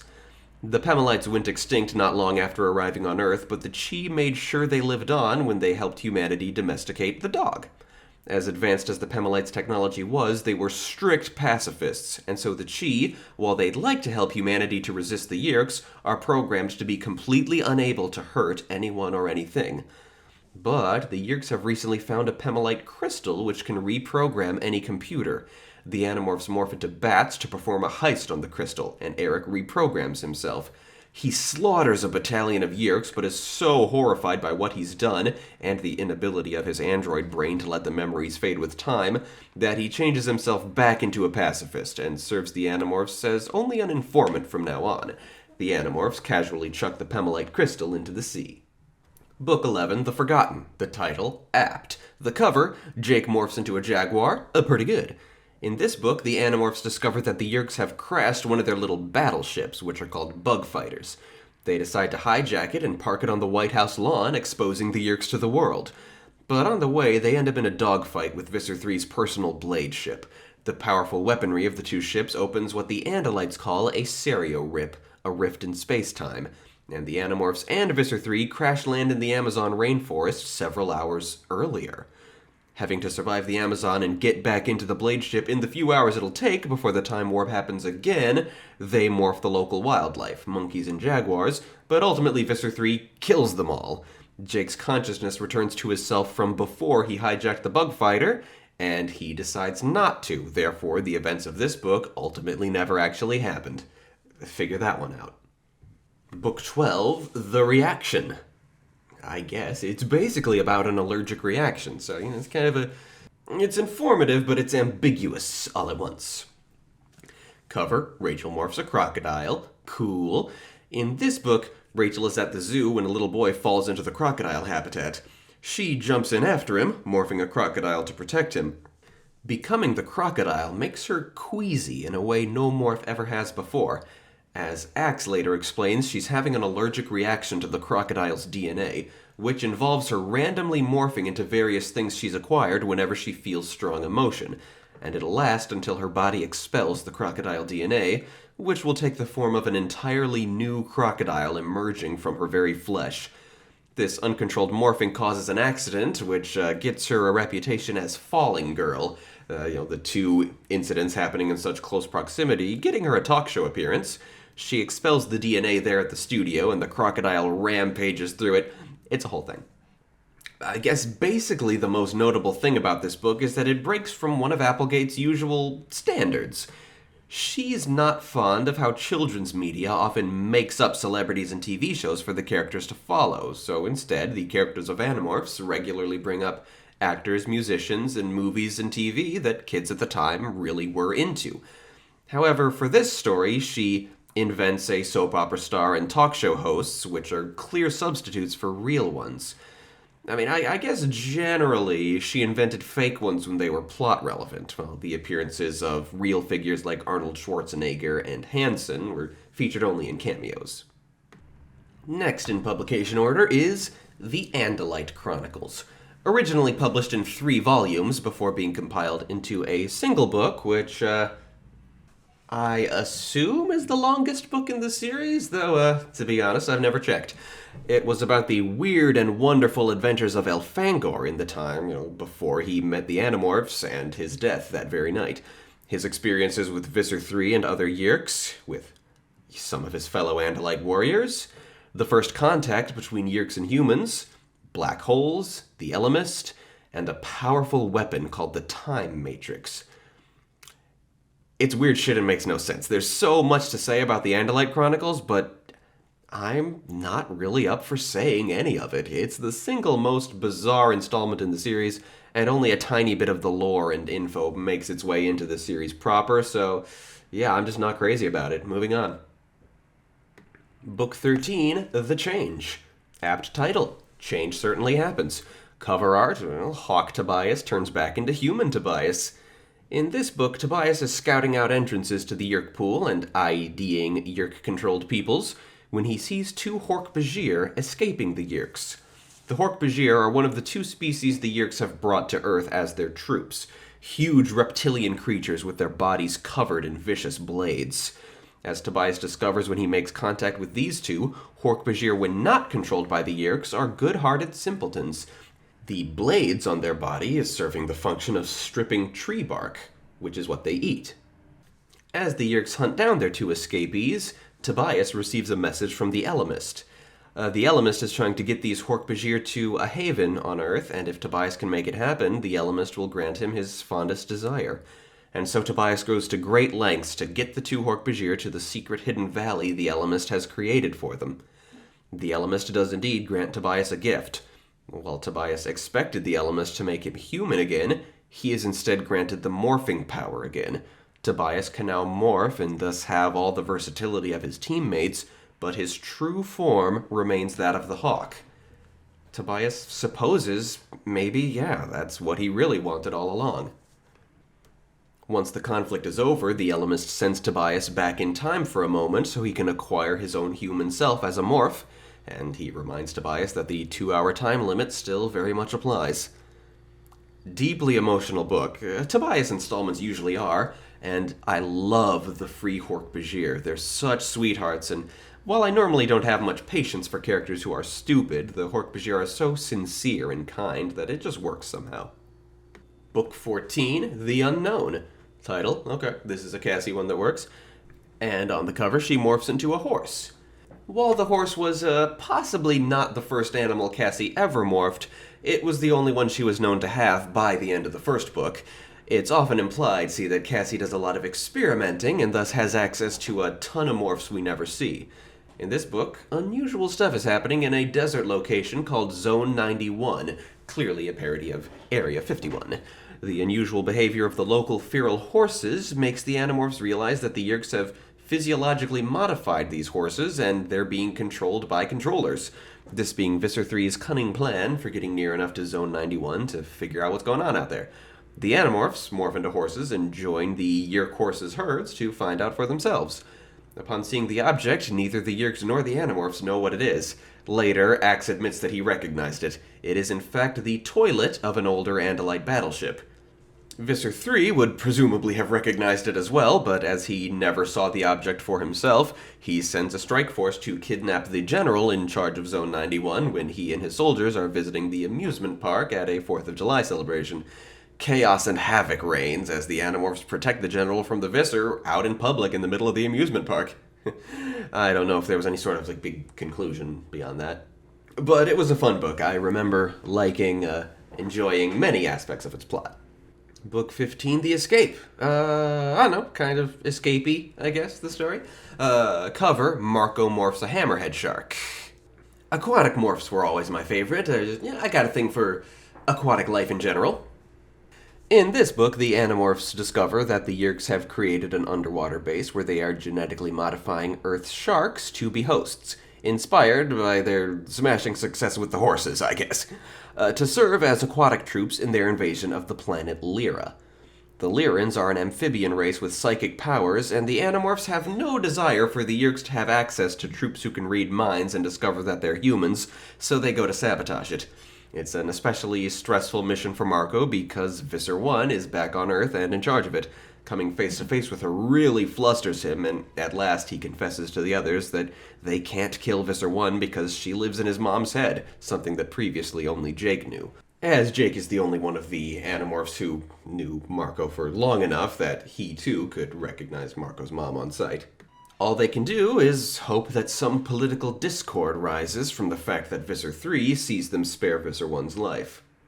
Book 16, The Warning. Nope, can't imagine why they call it that.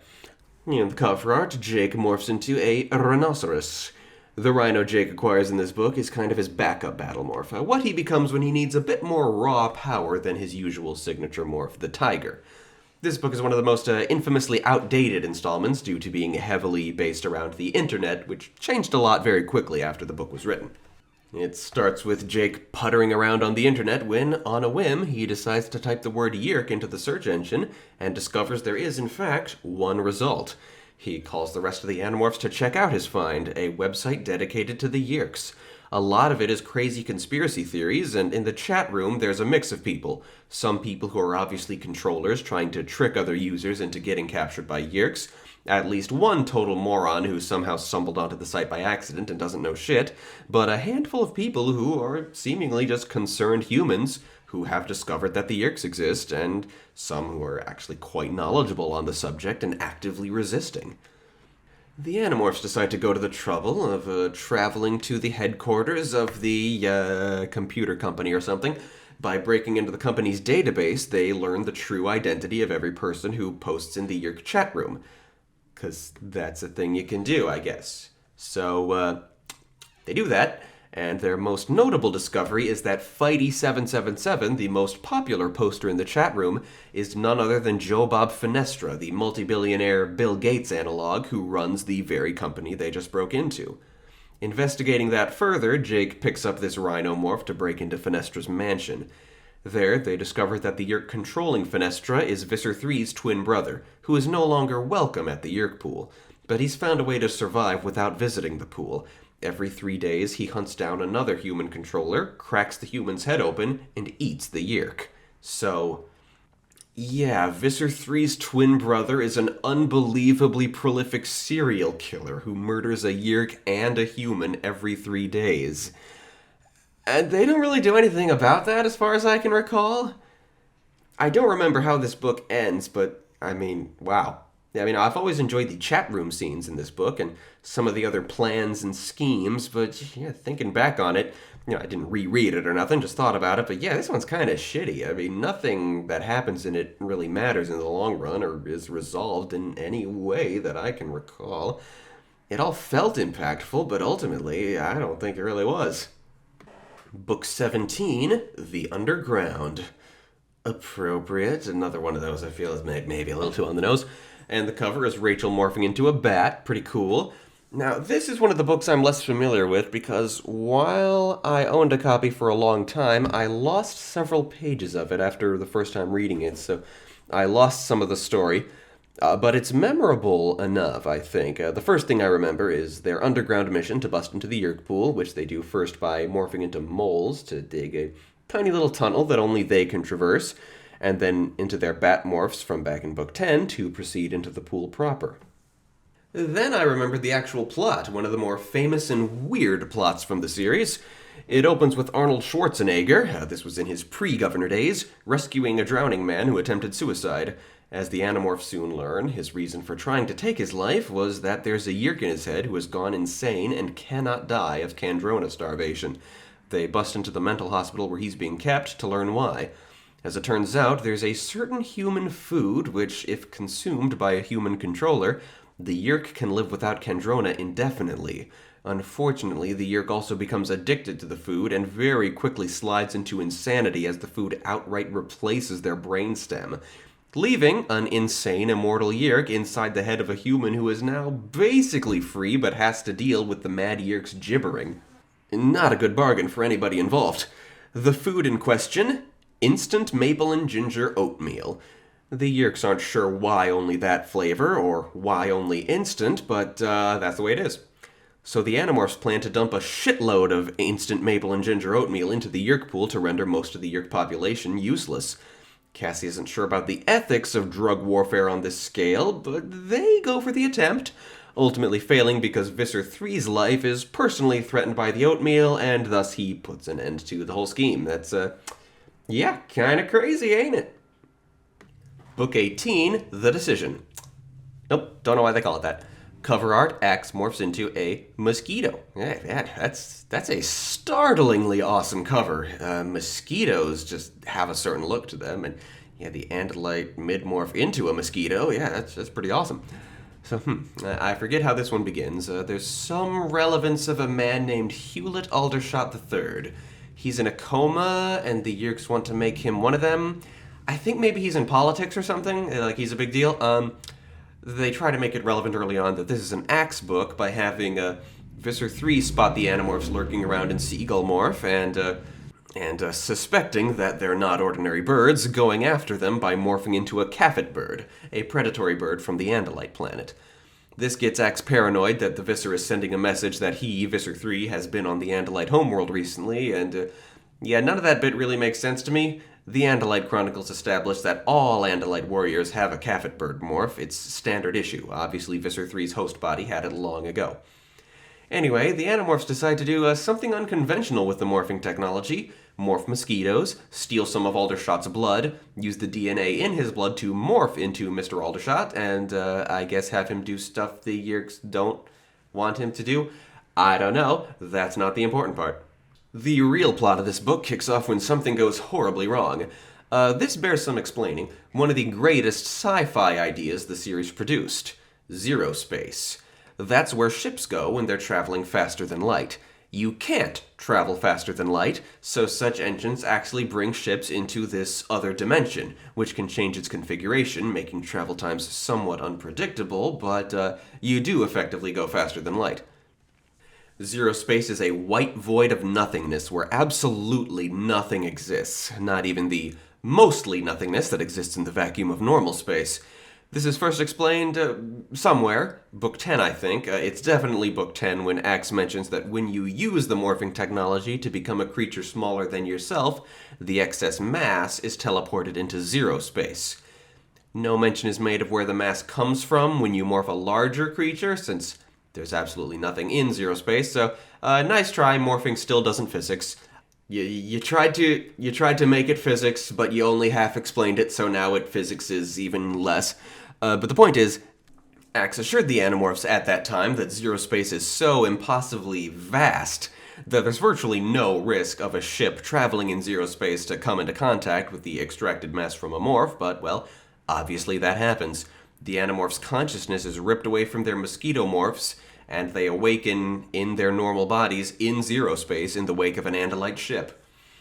The Andalites rescue them and are on their way to the planet Lyra to help the Lyrans repel the Yeerk invasion. The Animorphs decide that, as long as they're here and got nothing better to do, to try and help. The oceans of Lyra and their wildlife are incredibly well described and dazzling, and the Andalite commander there gives the Animorphs a little mission, explaining that while all Andalite warriors are morph-capable, none have the diverse array of morphs that Axe and his friends have come to use in their time on Earth. So they're sent on a little mission to detonate something somewhere, I think, and they pull it off despite the somewhat horrific implication of the fact that the 6 of them are disappearing one by one. Axe is the last to disappear just after successfully hitting the detonate button, and they all return to their mosquito bodies at the very moment they left. That bit of time travel confusion aside, their mission is moot. The mosquito bites have awakened Aldershot from his coma, so they can't unexpectedly stick a Yeerk in him. There you go. Up next is Megamorphs 2, In the Time of Dinosaurs. It's exactly what it sounds like. I don't remember why the Animorphs come into contact with a nuclear missile submarine, but the nuke goes off, and it causes a stereorip which sends the Animorphs back to the late Cretaceous period.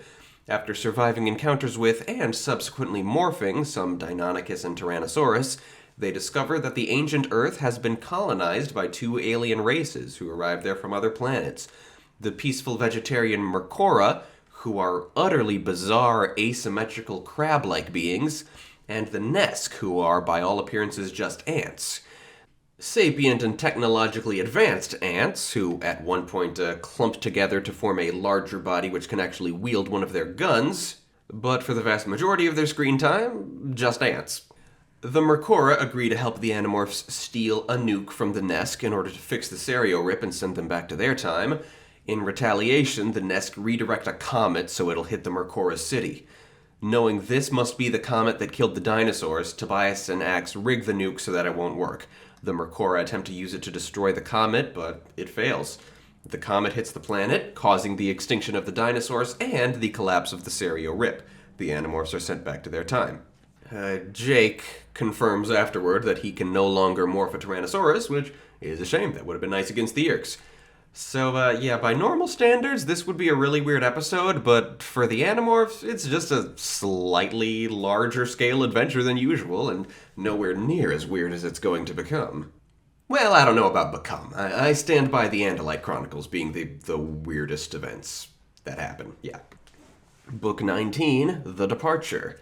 Cassie does indeed depart in this book, and she morphs into a butterfly on the cover, which, technically she never actually does. Better looking cover than what actually happens, though.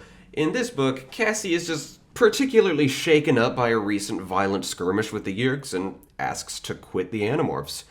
Jake accepts it, but tells her not to risk everything by using the morphing power on her own time. But Cassie can't escape the Yeerks, it seems, as by horrible luck, she was pursued home from this battle by a Yeerk named Aftran 942, who controls a very young girl named Karen. Aftran now knows Cassie, at least, is human, but she has no chance to report this to other Yeerks, as she and Cassie end up stranded in the wilderness, having to avoid attacks from, I think it was a black bear at the beginning. Then of all the even more horrible luck, also an enraged murderous leopard who recently escaped from a cheap zoo. As they are forced to employ some survival skills, Cassie and Aftran end up bonding and discussing the nature of the war, the motivation of the Yeerks, their desire for survival, and experiencing the senses as other creatures do. Eventually, they come to a bargain. Aftran agrees to give up her life as a controller, to enter the Yeerk pool and arrange for Karen's freedom, and never take a host again, to live her life as a blind Yeerk and found a movement that seeks peace between Yeerks and others. In exchange, Cassie will sacrifice her own humanity as a gesture of goodwill, a symbol of this peace Aftran will pursue. She will trap herself in the form of a caterpillar. This is the first normal book in which the POV switches up a bit, with Cassie first missing in the woods and later basically out of commission in the caterpillar morph. Jake takes over narrating a few chapters near the end. Jake finds Aftran/Karen distraught over the fact that Cassie actually went through with it. Jake takes the caterpillar home with him. Soon it spins a chrysalis and, within days, emerges as a butterfly. Axe quickly points out the miraculously convenient fact that when an animal metamorphoses, it resets the morphing clock. Cassie can demorph if she does it quickly. And so Cassie's human life returns. She runs into Karen and finds that Aftran kept her word. Karen is free now. Karen is very glad that Cassie is human again and knows Aftran would be happy about it too. Meanwhile, Karen recalls certain conversations that Aftran had with Cassie and convinces her wealthy father to invest in Cassie's dad's clinic, because that was an issue kind of in the background of the plot. A bit of a weird installment, but it lays the groundwork nicely for the second and final appearance of Aftran, who is a good character, and that next book when she appears is really good as well. Book 20, The Discovery. Fair enough, but by God, these titles are vague as shit. How's anyone supposed to remember which book is which? Cover art, Marco morphs a cobra. The cobra Marco acquires in this book becomes one of his signature morphs. Every so often, he elects to go into battle as the cobra instead of his usual gorilla, using its stealth, speed, and venom to deadly effect. In one book, Rachel comments it's kind of the perfect morph for Marco, and a surprising amount of official artwork for the series associates Marco with the cobra instead of the gorilla. Book 20 is part 1 of the only story arc in the series which is structured as a trilogy, the David trilogy, one of the darkest hours in the Animorphs' career. It begins when Marco spots a new student named David, toting a shockingly familiar object, the Escafil device, the vibrant blue cube which grants the user the morphing power. Somehow it wasn't destroyed when Visser 3 obliterated Elfangor's spaceship, and David happened upon it in the construction site. Marco tries to get close to David, but there's just something off and a bit sinister about the kid. David takes Marco's instant interest with the cube, as well as the Animorph's subsequent attempt to steal it from David's house in Birdmorph, at which he discovers and foils them. He decides the thing must be special and tries to sell it online. This quickly catches the attention of Visser 3, who comes to David's house, takes his parents and infests them with Yeerks, but the Animorphs are able to rescue David and the Escafil device from the Visser's clutches. The boy has no life anymore, and so with unease they decide to induct this total stranger into the Animorphs, giving him the morphing power and requesting that he fight by their side. Book 21, The Threat. Okay, yeah, very apt title for part 2 of the David trilogy. Cover art, Jake morphs into his dog, Homer, the very first morph he ever acquired. I believe, there's a moment in this book he uses the Homer morph to do some tracking.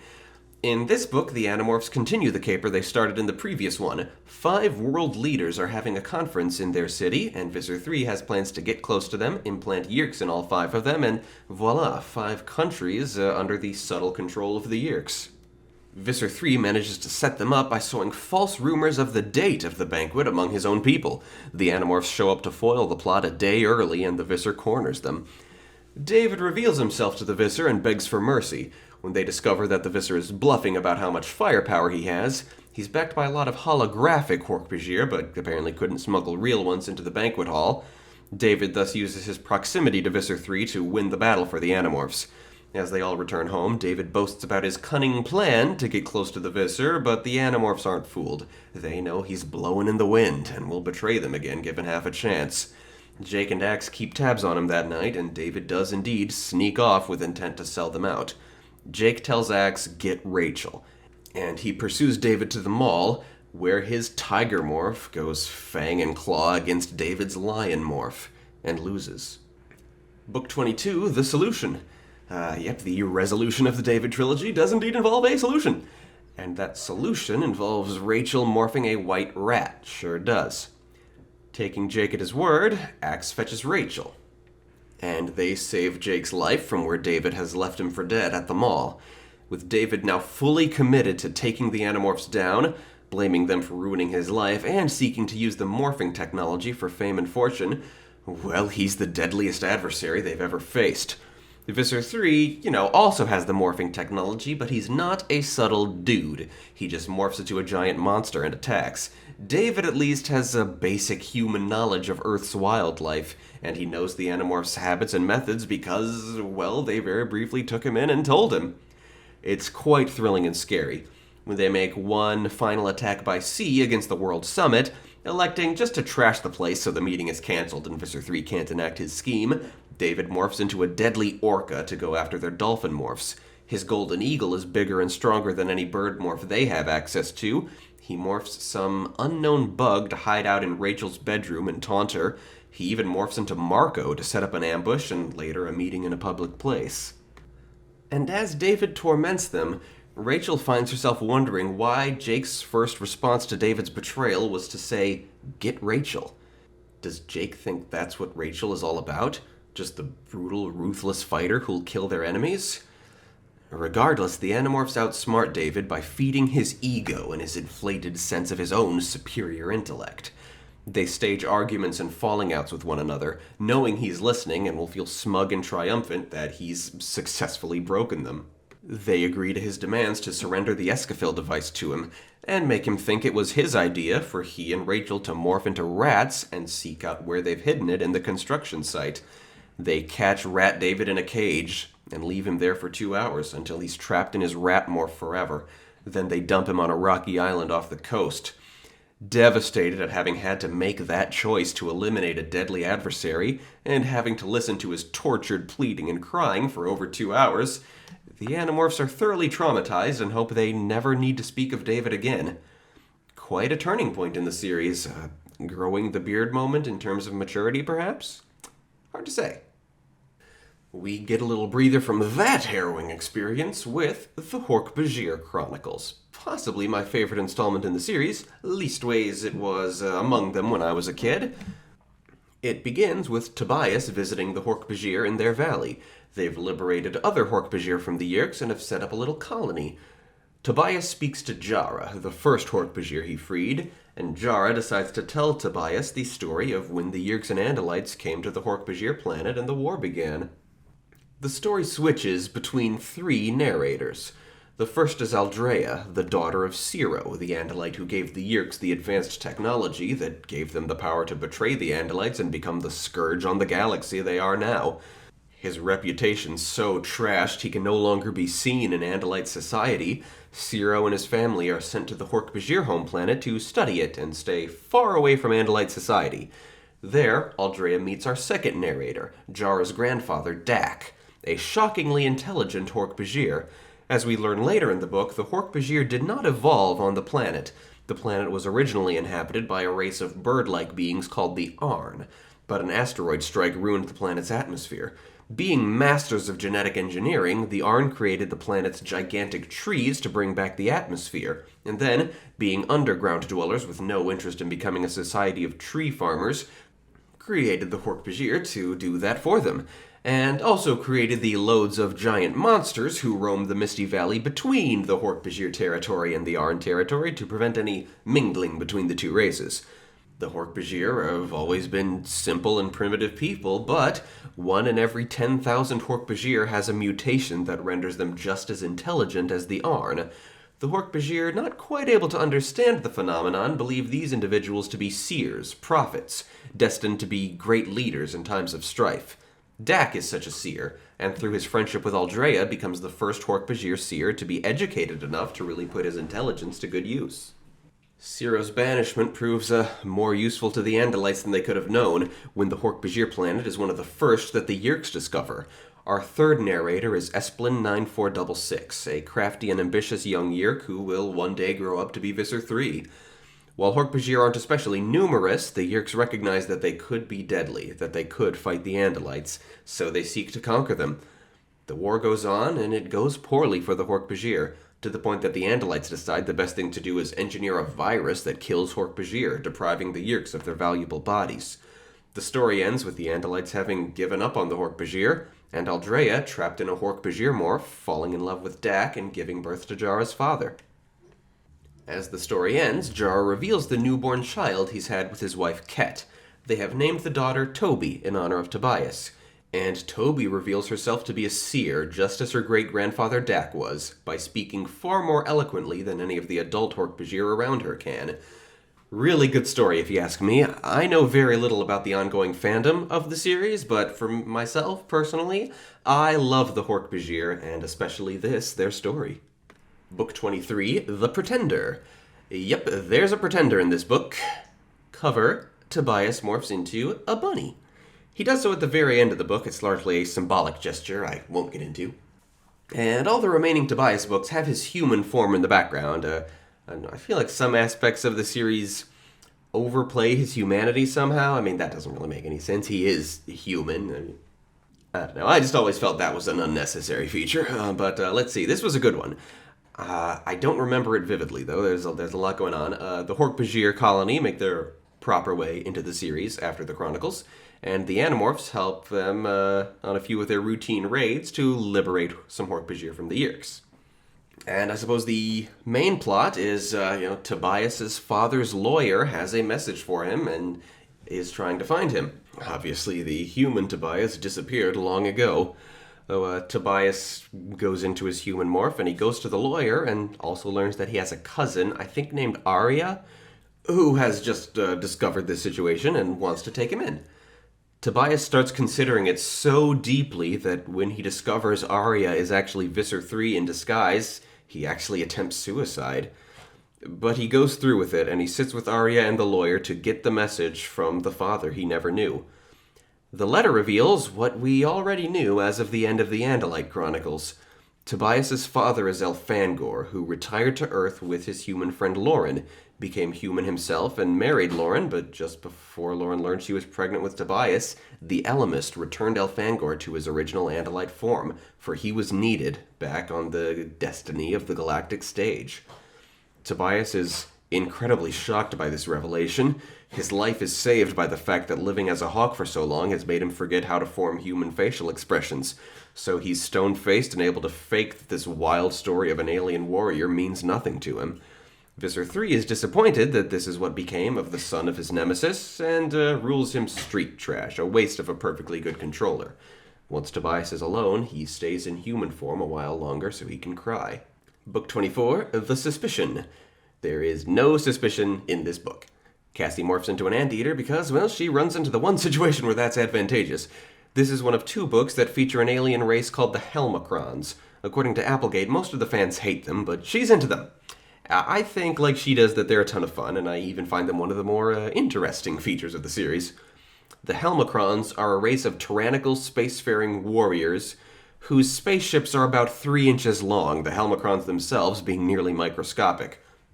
So they're mostly an annoyance, but by channeling the energy source of the Escafil device, they can shrink people down to their own size. They shrink Cassie and Marco and bring them aboard as slaves on their ship. Helmacron culture is a bit of a mess. Any Helmacron who makes a mistake is ritually killed with a sword instantly. As captains and authority figures would make a number of decisions and thus a number of mistakes, only dead Helmacrons are promoted to such positions. Visser 3 apparently has a history with the Helmacrons, and there's a lot of chaos. Cassie eventually figures out that if she acquires a new morph, it'll grow to full size, so she gets herself dropped into the Anteater exhibit at the zoo and hunts the Helmacrons down in Anteater morph. So I suppose if she ever were to morph the Anteater again, she'd become impossibly large and, die crushed under her own weight, I expect. After the Helmacrons are threatened into restoring everybody to normal, Cassie and Marco also give a pep talk to the Helmacron slave caste, and get them talking in the same megalomaniacal style as the others, just ensuring there's even more internal turmoil among the Helmacrons and they can never be a real threat. I don't know if I'm making it sound good, but it's funny stuff. One thing I always noticed about this book, the continuity in this series it's full of holes, and most notably, there are 2 Helmacron spaceships involved in this story, the Galaxy Blaster and the Planet Crusher, and halfway through the story they reverse which one is which. Book 25, The Extreme. Yeah, they face the extreme. Extreme cold, as you may expect from the cover art of Marco becoming a polar bear. Let's see, I forget how it all begins, but there's some sort of Yerk caper which the heroes attempt to pursue, and find themselves stranded in the Arctic Circle, struggling to survive with their wolf morphs before eventually finding some baby seals to morph and eventually a polar bear. That makes things much better. All the while, they're chased by some genetically engineered Venber the Yerks have cooked up. The Venber are an alien race from an ice planet who melt into liquid when exposed to above freezing temperatures. The Venber went extinct when a mysterious race called the Five found that melted Venber made great coolant for their computers. So the Yerks have resurrected the Venber and are using them in this Arctic project whose exact nature eludes me. Yeah, I have absolutely no memory, but the Animorphs pull off what's I don't know, I assume pretty much a victory in their usual style. Overall, decent installment. Book 26, The Attack. Not an informative title. There's a shitload of attacking in this series. Cover, Jake morphs into a tiger. That's his signature morph. It's kind of amazing it's taken this long for the main character's main morph to show up. Nothing in this story really emphasizes the tiger any more than any other Jake book does. In this story, the Elemist invites the 6 Animorphs and Eric the Chi to be his champions in a very vital contest he's having with his arch-enemy, the Elemist's evil counterpart, Cryak. A lot of people call him the Cryak because he's a counterpart to the Elemist. Even the back of this book assumes that, but that's never said in series. His name is simply Cryak, not the Cryak. Cryak takes the form of a giant red eye atop a black tower, clearly inspired by the Eye of Sauron. Easily the most obvious reference to the works of J.R.R. Tolkien that can be found in the lore of Animorphs, but far, far from the only one. And Applegate's as legit a fan as you can get because, well, these books came out well before the film adaptations of The Lord of the Rings did. So she was clearly a super fan, going back to the books themselves. Cryak and the Ellimist have been locked for millions of years in a careful game which restricts the way they can use their omnipotent powers to influence the universe. The game will take the Animorphs and Eric to the home planet of the Iskort, a race of incredibly annoying, wheezing, vulture-like merchants. Cryak's 7 champions are 7 Howlers, a race of his own creation who massacred the Pemalites among many other species. Being surprisingly human-like in form, considering how seldom you see that in the Animorphs universe, but looking like they're composed of lava, and armed with all sorts of deadly weapons and a brain-piercing howl.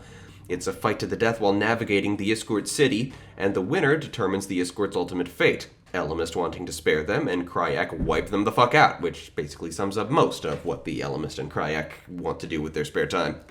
The Animorphs aren't sure why the Ellimist is so interested in protecting the Iskort. Apart from being annoying, there's nothing terribly impressive about them besides their technology for copying and reselling memories. Howler memories being particularly valuable on the Iskort market due to the race having a collective memory. The Animorphs are initially appalled to discover that the Iskort are shockingly Yeerk-like, that the exterior body they see is the Isk, and inside they carry a parasite called the Yurt, which, is somehow exactly like the Yeerks. Their tour guide clarifies that the Yurt sought an alternative to conquering other aliens and thus genetically created the Isk, and also modified themselves, so that not only do the Isk require the Yurt to survive, but the Yurt cannot live without the Isk either. Neither species is slave to the other, they are true symbiotes. The morality is still gray there, but the Animorphs have to admit they're impressed. It is better than the way the Yeerks do things. Jake manages to kill one of the Howlers and acquire it as a morph. Oh, and it's after he survives this encounter that he and Cassie kiss for the first time after pining after each other for ages. The Animorphs formulate a plan. They use the Iskort's memory harvesting technology to make the Howlers relive the entire lives of the Animorphs, of Eric, even of the Iskort tour guide they've been lugging around. Cryak is thus forced to kill his remaining 6 champions himself before the rest of the Howler species are infected with memories of the fact that other people have feelings and don't appreciate it when Howlers slaughter them. Cryak is thus defeated at his own hand, and the Ellimist reports that the memory of Jake and Cassie's kiss did make it into the Howler hive mind. That single fragment of love and passion will soon render the Howlers useless to Cryak. The Ellimist also suggests that one day the Yeerks will meet the Iskort and discover that there is another way, but this will happen in the far distant future, well after the war between Yeerks and humans has ended, in whatever form that will take. Book 27, The Exposed. Yes, I suppose this plot does concern things being exposed. Cover, Rachel morphs a giant squid. I always found that impressive. Remember, it wasn't so long ago that no human being had ever laid eyes on a living giant squid. They've been caught on film a time or two since 2006, but before that, nothing. So yeah, the Animorphs have encountered a few alien species, been to a couple of planets, and here they are now dealing with an ordinary Earth thing that human science at the time had never achieved. Those Animorphs always pushing the limit of stuff and things. This story starts when Rachel and Cassie happen to cross paths with Eric, just as his ability to move and project his hologram fails. They hide him, and he learns via the Chi network that every Chi in the world is experiencing similar failure. After they have to rescue a few Chi who weren't fast enough to hide, they learn that the ancient Pemalite spaceship the Chi hid in the deepest trench in the ocean has somehow been tampered with. The Animorphs need to get down there, but they don't have any animal morphs or equipment which can get them to the bottom of the sea. Under normal circumstances, the only thing that could get to the Pemalite ship is a Chi. Cue a cachalot whale washing up on the beach in their hometown. I'm trying to normalize that word, cachalot. These days we call them sperm whales. Why do we do that? I mean, I know why, but why? It's fucking gross. We have the word cachalot. I'm trying to bring that back. This is naturally super suspicious that exactly the sort of animal they need has popped up right there in their hometown, but they don't have much of a choice. Tobias and Rachel acquire the whale, and they use it to dive deep into the sea to capture a giant squid for all of them to morph. In squid form, they locate the Pemelite ship and reactivate the Chi's movement functions. Meanwhile, whoever tampered with the ship to paralyze all the Chi has also had the ship send a signal to the Yeerks, who come drive their spaceships down to the bottom of the sea to investigate. This turns out to have been organized by the Drode, a reptilian humanoid who serves as Kryak's mouthpiece, appearing in person far more often than Kryak does, in contrast to the Elemist, who always speaks for himself.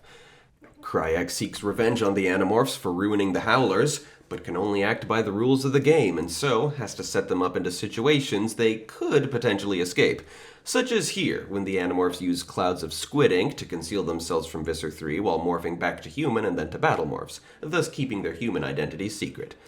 The Pemelite ship, being a work of the super pacifist Pemelites, expels the Animorphs and the Yeerks for fighting. The Drode promises to keep an eye on them, noting that while Kryak's plans for vengeance are mostly directed at Jake, the Drode's personal interest is with Rachel. The Drode is my very favorite character. He performs beautifully in his classic role as the herald for the ultimate evil in the universe, and he carries himself like a classic trickster god of ancient mythology, sometimes even borrowing from the playbook of more modern versions of that archetype, such as, say, Bugs Bunny. It's fun as all hell. I keenly remember the first line of dialogue he ever speaks. "Oh, dilemma! Oh, drama! Oh, the tension and excitement of it all!" And he maintains that energy through all of his appearances. Book 28, The Experiment. Yeah, sure, there's an experiment involved, I guess. Not special. Cover, Axe morphs into a cow, though the composition makes it look more like a cow morphing into Axe. That's the first problem with this book. The plot here is that Yeerk scientists are working on a drug which will deprive humans of their free will, with intent to distribute it through food and water supplies. Cassie doesn't think that could possibly work. Even a human infested by a Yeerk can still think for himself, but the Animorphs look into it. They start by visiting the lab where the Yeerks are testing the drug on chimpanzees, and from there find they're largely working on it in a local slaughterhouse. They infiltrate the slaughterhouse by morphing cattle, and after that turns out to understandably be possibly the stupidest idea they've ever had, the controller in charge of the project confirms that eliminating a sapient being's free will is completely impossible, and he's just been stringing Visser 3 along all this time because, he doesn't want Visser 3 to just snap and kill him. Applegate found herself a bit peeved that the ghostwriter of this particular book took the opportunity to weave some pretty preachy anti-meatpacking messages into it, so she added on an epilogue where, at the mall afterward, Marco gets himself a hamburger. Cassie maintains the ghostwriter's position of hardly believing that he'd do that after seeing the inner workings of a slaughterhouse, but the rest of the Animorphs decide they want burgers too. Book 29, The Sickness. Yeah, there you go. It's a rare title that actually gets pretty specific about what's going on in the book there, ain't it? And we have our first cover in which one of the Animorphs becomes an alien instead of an animal. Cassie morphs a Yeerk. Is that the first ever illustration of a Yeerk? No, it isn't. The Hork-Bajir Chronicles had a Yeerk in its flipbook element, and who knows, there may have been other illustrations of Yeerks in inside covers that I'm just not remembering. This is one of the more, shall we say, high-stress books in the series. Two things are going on. One, Cassie is contacted by her teacher, Mr. Tidwell, and the Yeerk in Mr. Tidwell's head, Illim. They're part of the Yeerk peace movement that Aftran 942 started. Visser 3 has discovered that it was Aftran who started this internal rebellion and intends to interrogate her. So Cassie needs to save Aftran, but at the same time, she has to deal with the titular sickness. Axe has come down with a very severe illness of the Andalite immune system. It'll require the removal of a gland in the back of his head at a very specific stage of the disease. The rest of the Animorphs end up catching flu-like symptoms from Axe one by one, leaving Cassie the only one who can take care of these two problems. She gets into the Yeerk pool by morphing into Illim. Mr. Tidwell drops her into the pool in Yeerk form, and from there, she goes through a few other morphs to smuggle Aftran out of there. From there, Aftran and Eric assist Cassie with performing the brain surgery on Axe. The question remains what to do with Aftran. Cassie volunteers to be Aftran's host, but they can't risk returning to the Yeerk pool and compromising the Animorphs' identities. Aftran thinks the only solution is for Cassie to kill her before she dies of Kandrona starvation, but Cassie thinks of a better solution. She gives Aftran the power to morph, and Aftran becomes a whale, living forever in the ocean. The Animorphs, recovering from their miserable flu experience, say goodbye to her. Now, I like Aftran and her story. I do not like that ending for her. She's not the only person in the series to trap themselves in an animal morph to live out the rest of their life, and it's just a bad decision every time. A sapient being can't possibly get joy out of becoming an animal. The novelty will wear off, and Aftran will have no stimulation in life, no social bonds. She'll just swim around and survive and go mad with boredom. They should have made her human. I've thought about adapting Animorphs to, filmed media, just as I do in the back of my mind when I'm reading anything. Seldom do I think about actual changes I would make. But there are many things in the series universally regarded as hideous flaws that need fixing. That's one that maybe just bothers me. That is a miserable ending for Aftran and anybody else who, voluntarily runs out the morphing clock and traps themselves in the body of a non-sapient creature. Another thing I know I do in an adaptation is I would voice the Drode. He rules. I just gotta do it. And let's see, looks like we have 2 consecutive special edition books separating mainline books 29 and 30. Megamorphs 3, Elfangor's Secret. Well, I'm surprised that one's not way closer to the end of the series. It's kind of big. It's Megamorphs big, I guess. The book boasts, one of the most surreal openings in the series. We come upon the Animorphs living in a world much more primitive than the one we know. Slaves are everywhere, and all of the Animorphs are pretty cruel or racist people who just don't really seem to have the brains to defeat the Yeerks. The Drode snaps them back to being who they're supposed to be.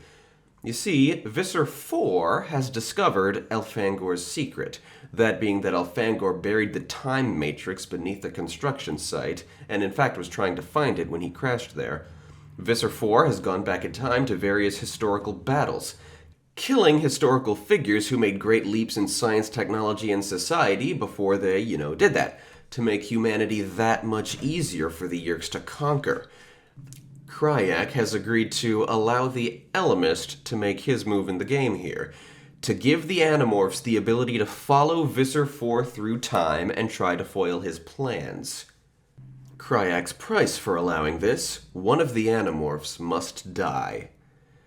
And so they chase Visser IV through time, going through many historical battles.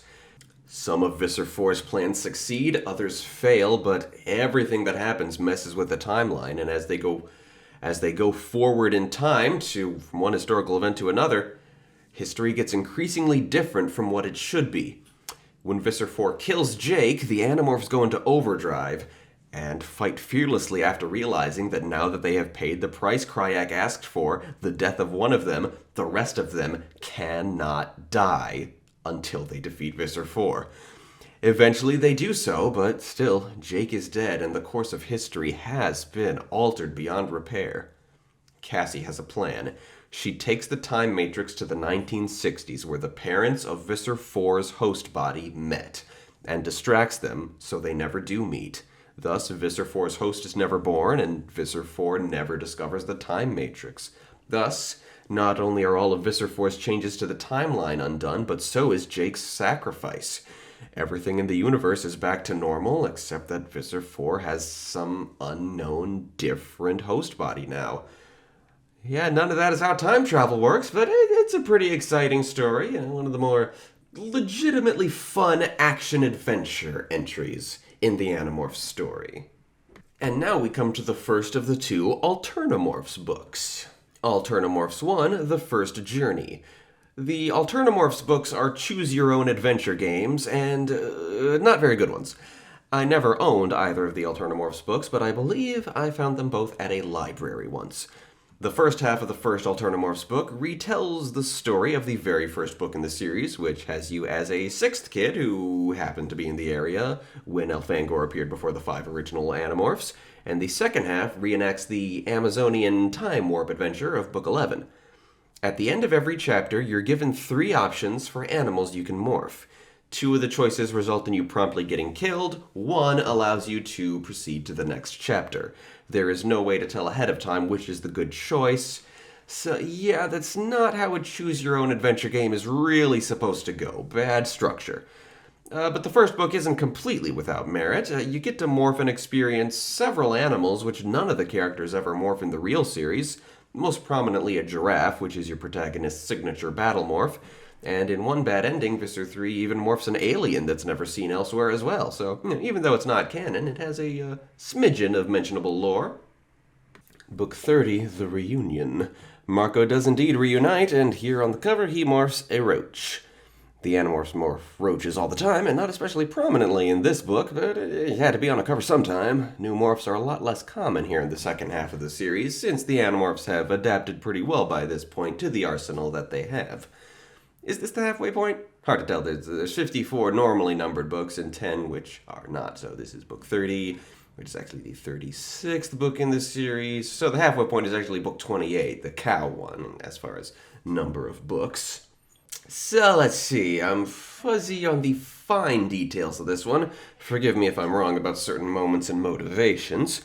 I think it starts with Marco just ditching school one day when he happens to spot his mother. She's in disguise, but he recognizes her. He stalks her for a while, and eventually the Animorphs contact her to discover that the Yeerk who controls her is no longer Visser 1, she's been demoted. She's here incognito to dig up some dirt on Visser 3 and disgrace him. Exposing the colony of free Hork-Bajir seems to be the way she's going there.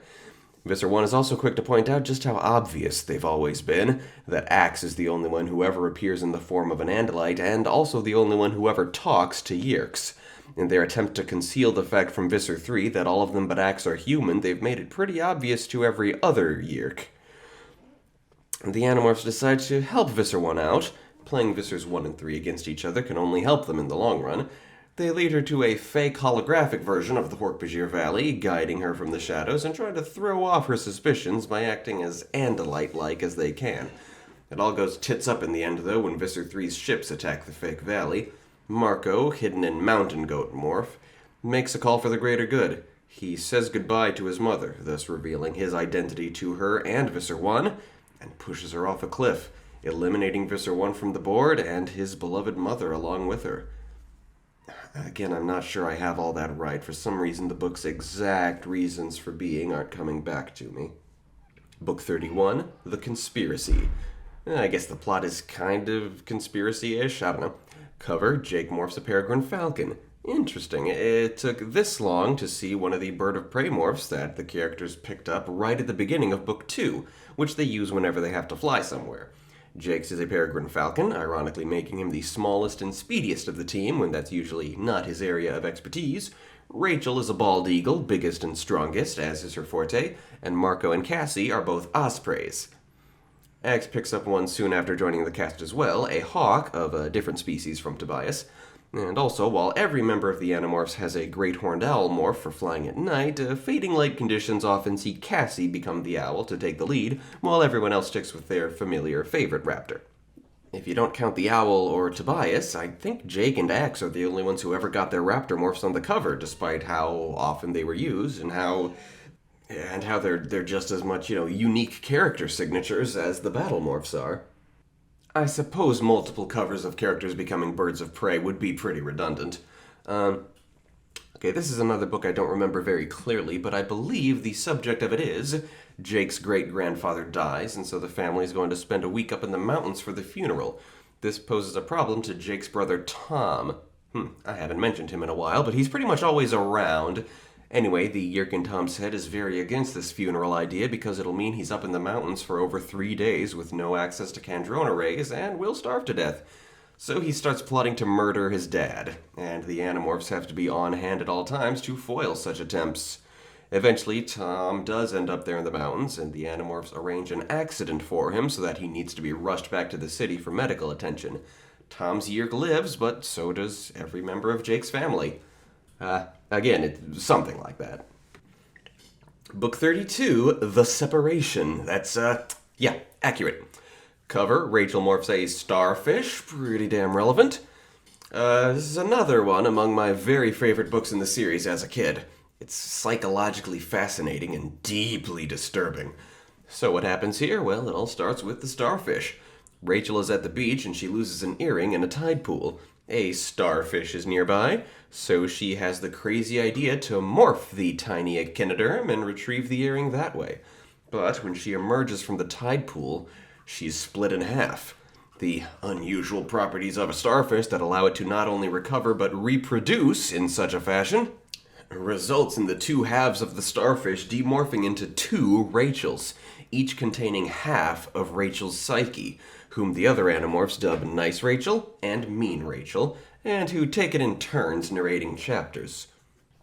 As the Animorphs soon piece together, Nice Rachel has all of Rachel's cleverness and intellect, but can't concentrate and is a loathsome coward, breaking promises so she doesn't have to fly, being so afraid of morphing that Jake has to threaten her with death, and offering to tell Visser 3 everything if he lets her go. Mean Rachel, conversely, is nothing more or less than a bloodthirsty, rampaging murderer who cannot be controlled. Both Rachels are completely unbearable to socialize with and impossible to work with as part of the team, so Jake puts them in a situation that makes them realize they need the real Rachel back, setting up the two Rachels to be kidnapped and imprisoned by Visser 3, where Nice Rachel can formulate a plan and Mean Rachel can make it happen. Axe and Eric rig up a remedy that combines the morphing technology with a powerful electrical shock, and the two Rachels morph back into one. The real Rachel comes back, with the memories of both doubles intact, and has herself a good cry at the knowledge of the two monsters she carries inside herself, and the fact that Mean Rachel was the one far closer to the way she truly is. Really good installment, and like I said, one of the most disturbing. The violence in the series is always pretty extreme, but the brutality that Mean Rachel perpetrates and fantasizes about is off the charts. Yeah, I'm just going to tell you, Mean Rachel is responsible for the infamous moment you may have heard about in which she's in Grizzly Bear morph, a Hork-Bajir cuts her arm off, and she picks up her own severed arm and uses it as a club. Book 33, The Illusion. Appropriate, yes, they do indeed perpetrate an illusion. And on the cover, Tobias morphs into Axe. To clarify something I said earlier, that Tobias usually goes into battle in his hawk form, once he regains his ability to morph, he sometimes needs a bit more muscle and thus goes into battle as an Andalite or a Hork-Bajir. In this book, the Animorphs must address a project the Yeerks have been working on called the Anti-Morphing Ray, which was ostensibly their mission in the previous book, but the two Rachels thing put it on the back burner for a little while. Nice piece of continuity there. Anyway, Tobias figures he has a solution. He'll go in as a hawk, they'll try to use the anti-morphing ray on him, nothing will happen because the hawk is his natural shape, and hopefully they'll scrap the whole thing. Axe is in favor of this plan and suggests that Tobias might help to sell the deception by morphing into an Andalite at one point. So Tobias acquires Axe. Axe trains Tobias in a few Andalite fighting techniques and evening rituals, and they bond over it. They are, after all, uncle and nephew, as strange as that sounds, and have been best friends for some time as they've both been living out in the woods. Tobias experiences Andalite instincts in their untrained state, and it's very good, tender, emotional stuff. And thus Tobias lets himself be captured by the Yeerk in charge of the operation, who controls a gorgeous teenage girl named Taylor. Taylor was the prettiest and most popular girl in school until she lost her face and some of her limbs in a horrible fire. The Yeerks were able to seduce her into their ranks by offering to make her beautiful again, and that's all it took. Yeerk technology has thus given Taylor some facial prosthetics that make her beautiful again, as well as a powerful cybernetic arm which looks organic but has some nasty weaponry within. The Yeerk controlling Taylor, meanwhile, is off-kilter in such a way that she can't tell the difference between Taylor and herself, and has taken all of Taylor's shallowness and vanity as her own. Taylor sticks Tobias in the cell that does the thing. The black button is the anti-morphing ray, and naturally, it does nothing to Tobias. Taylor is frustrated, but the machine does other things. The red button causes intense searing pain in the victim, and when Tobias shields himself from the pain by hiding himself inside the primal instincts of his hawk self, Taylor quickly realizes what he's doing and presses the blue button, which activates the pleasure centers of the brain, thus drawing out his sapience so she can use the red button properly. And so she tortures Tobias for hours and hours, taunting him for, as far as she knows, now being trapped as a hawk. The other Animorphs eventually arrive and rescue Tobias. The anti-morphing ray is destroyed, but the torture Tobias endured won't be left behind so easily. Book 34, The Prophecy. It'd be a bit of a stretch to call anything that happens here a prophecy, but it's not as arbitrary as some other titles. Oh no. Cover, Cassie morphs a Hork-Bajir. Nice. So this book begins when the last living Arn, Quafigenavan, comes to the Hork-Bajir Valley on Earth. He is old and will not live much longer, and he wants to make one final push to save his world. Rumor has it that Aldrea and Dak hid a cache of weapons somewhere on the Hork-Bajir planet. He hopes to harvest DNA from the Hork-Bajir of Earth, use them to create an army of Hork-Bajir, and arm them with Aldrea's weapons to repel the Yeerks from the Hork-Bajir planet.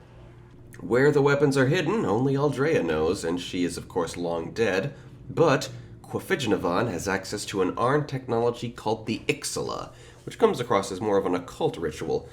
I think it's kind of unpopular in the fandom as a device to bring Aldrea back, but I liked Aldrea originally, and I really like Aldrea in this book. I think it's consistent with the Arn's technology, honestly. You know, they create startling amounts of life. The Ixala is Aldrea's personality, harvested from her when she was living, and it needs to be implanted in someone. One presumes it'll be Toby, and Rachel is suggested as having a fierce enough disposition that Aldrea would gravitate toward her, but the Ixala ultimately chooses Cassie. And so, Aldrea's consciousness comes to life within Cassie's head, controlling her not unlike a Yeerk. Aldrea, who after awakening starts sharing some of Cassie's narrator duties, has no memory of the cache of weapons, saying it must have been done after the Arn harvested her Ixala. But regardless, she'd like to go back to the Hork-Bajir planet to check up on the state of it and perhaps piece together some clues about her own actions. The Animorphs and Toby get on Quafigenavan's ship, and they go to there. So they explore the Hork-Bajir planet, and Aldrea does indeed find the weapons. They have to smash up the local Yeerk pool, which is, off to a good start. Aldrea realizes that Toby intends to lead Quafigenavan's army and sacrifices her continued existence to persuade Toby to return to Earth and lead her people there. Okay, I'm going to hang it up for today. I got to this point, book 34, realized this is taking a while and going to be an incredibly long segment. I just got to record the episode and I'll finish Animorphs next time. It wasn't going to be done on time anyway. It seems that the podcast will only be a day late. It's Wednesday, March 2nd right now, and while I usually prefer to release podcast episodes on Tuesday nights for superstitious algorithm reasons, I'm just going to put this one out like whenever. Why shouldn't I? It's almost done.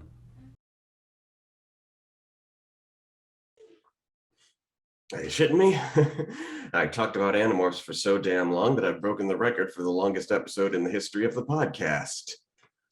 Again, I excised the Keys and Kingdoms segment from Season 2 in the hope that exactly this would never come close to happening again. Right then.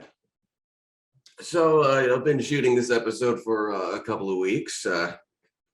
No, I haven't been wearing the same shirt the entire time. I've done laundry in the middle of making it.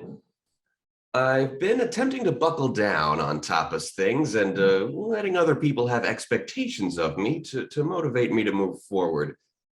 It's going well. I'm still not getting things done on time, but they are happening. I'm working, not as fast as I'd like, but still in a measurable and acceptable time frame now. I really hope this keeps up. So here in the conclusion is where we talk about the plans for the next episode. There will be another 9 chapters of the Maximum Ride fanfic, a look back on podcast number 3, in which I covered Pinocchio and Fantasia, among other things. Inspirations, I was scheduled to talk about The Secrets of Droon. Won't be terribly much to say about that. I mean, that was a segment that covered the entire first season of the podcast, and I intend to make a video series out of yet another reread, so I have virtually nothing to say about The Secrets of Droon, which I haven't said before, or don't intend to say again later. But that's perfect, because in speaking so long about Animorphs, I decided to stop and pick it up where I left off last time. So there'll be a little bit of Droon, but mostly it'll be another Animorph segment. I don't anticipate I'll have another guest in the inspiration segment next time. As far as, finishing the Animorph segment the way I started it, alone, and I don't know anybody who's ever read The Secrets of Droon, to my knowledge. Certainly not anybody who's super passionate about it, like I have been. But I will be putting out the list of inspiring things to the team at the very moment I release this episode. So hopefully, there's a few things on it, or things that other people are also passionate about, and I can book some guests to shoot the shit with there. Either way, I have strong hopes about the Team Salmon segment, and that being the highlight that everybody goes to. Next time, I will be visiting with AJ Schmidt. We'll be talking about the Icewind Dale sound sets that were the very first TAPAS project, and how the energy we put into that evolved into what we now call a regular fantasy. Peace out, everybody. I swear, these will come around more often, these podcasts. Scout's honor. I wasn't a Boy Scout, but I spy on enemies before the warriors go in. I'm that kind of scout. That's a good joke. I should use that again somewhere. Tapas and Stuff Productions is brought to you by our supporters on Patreon, including Knight Sadie Allen,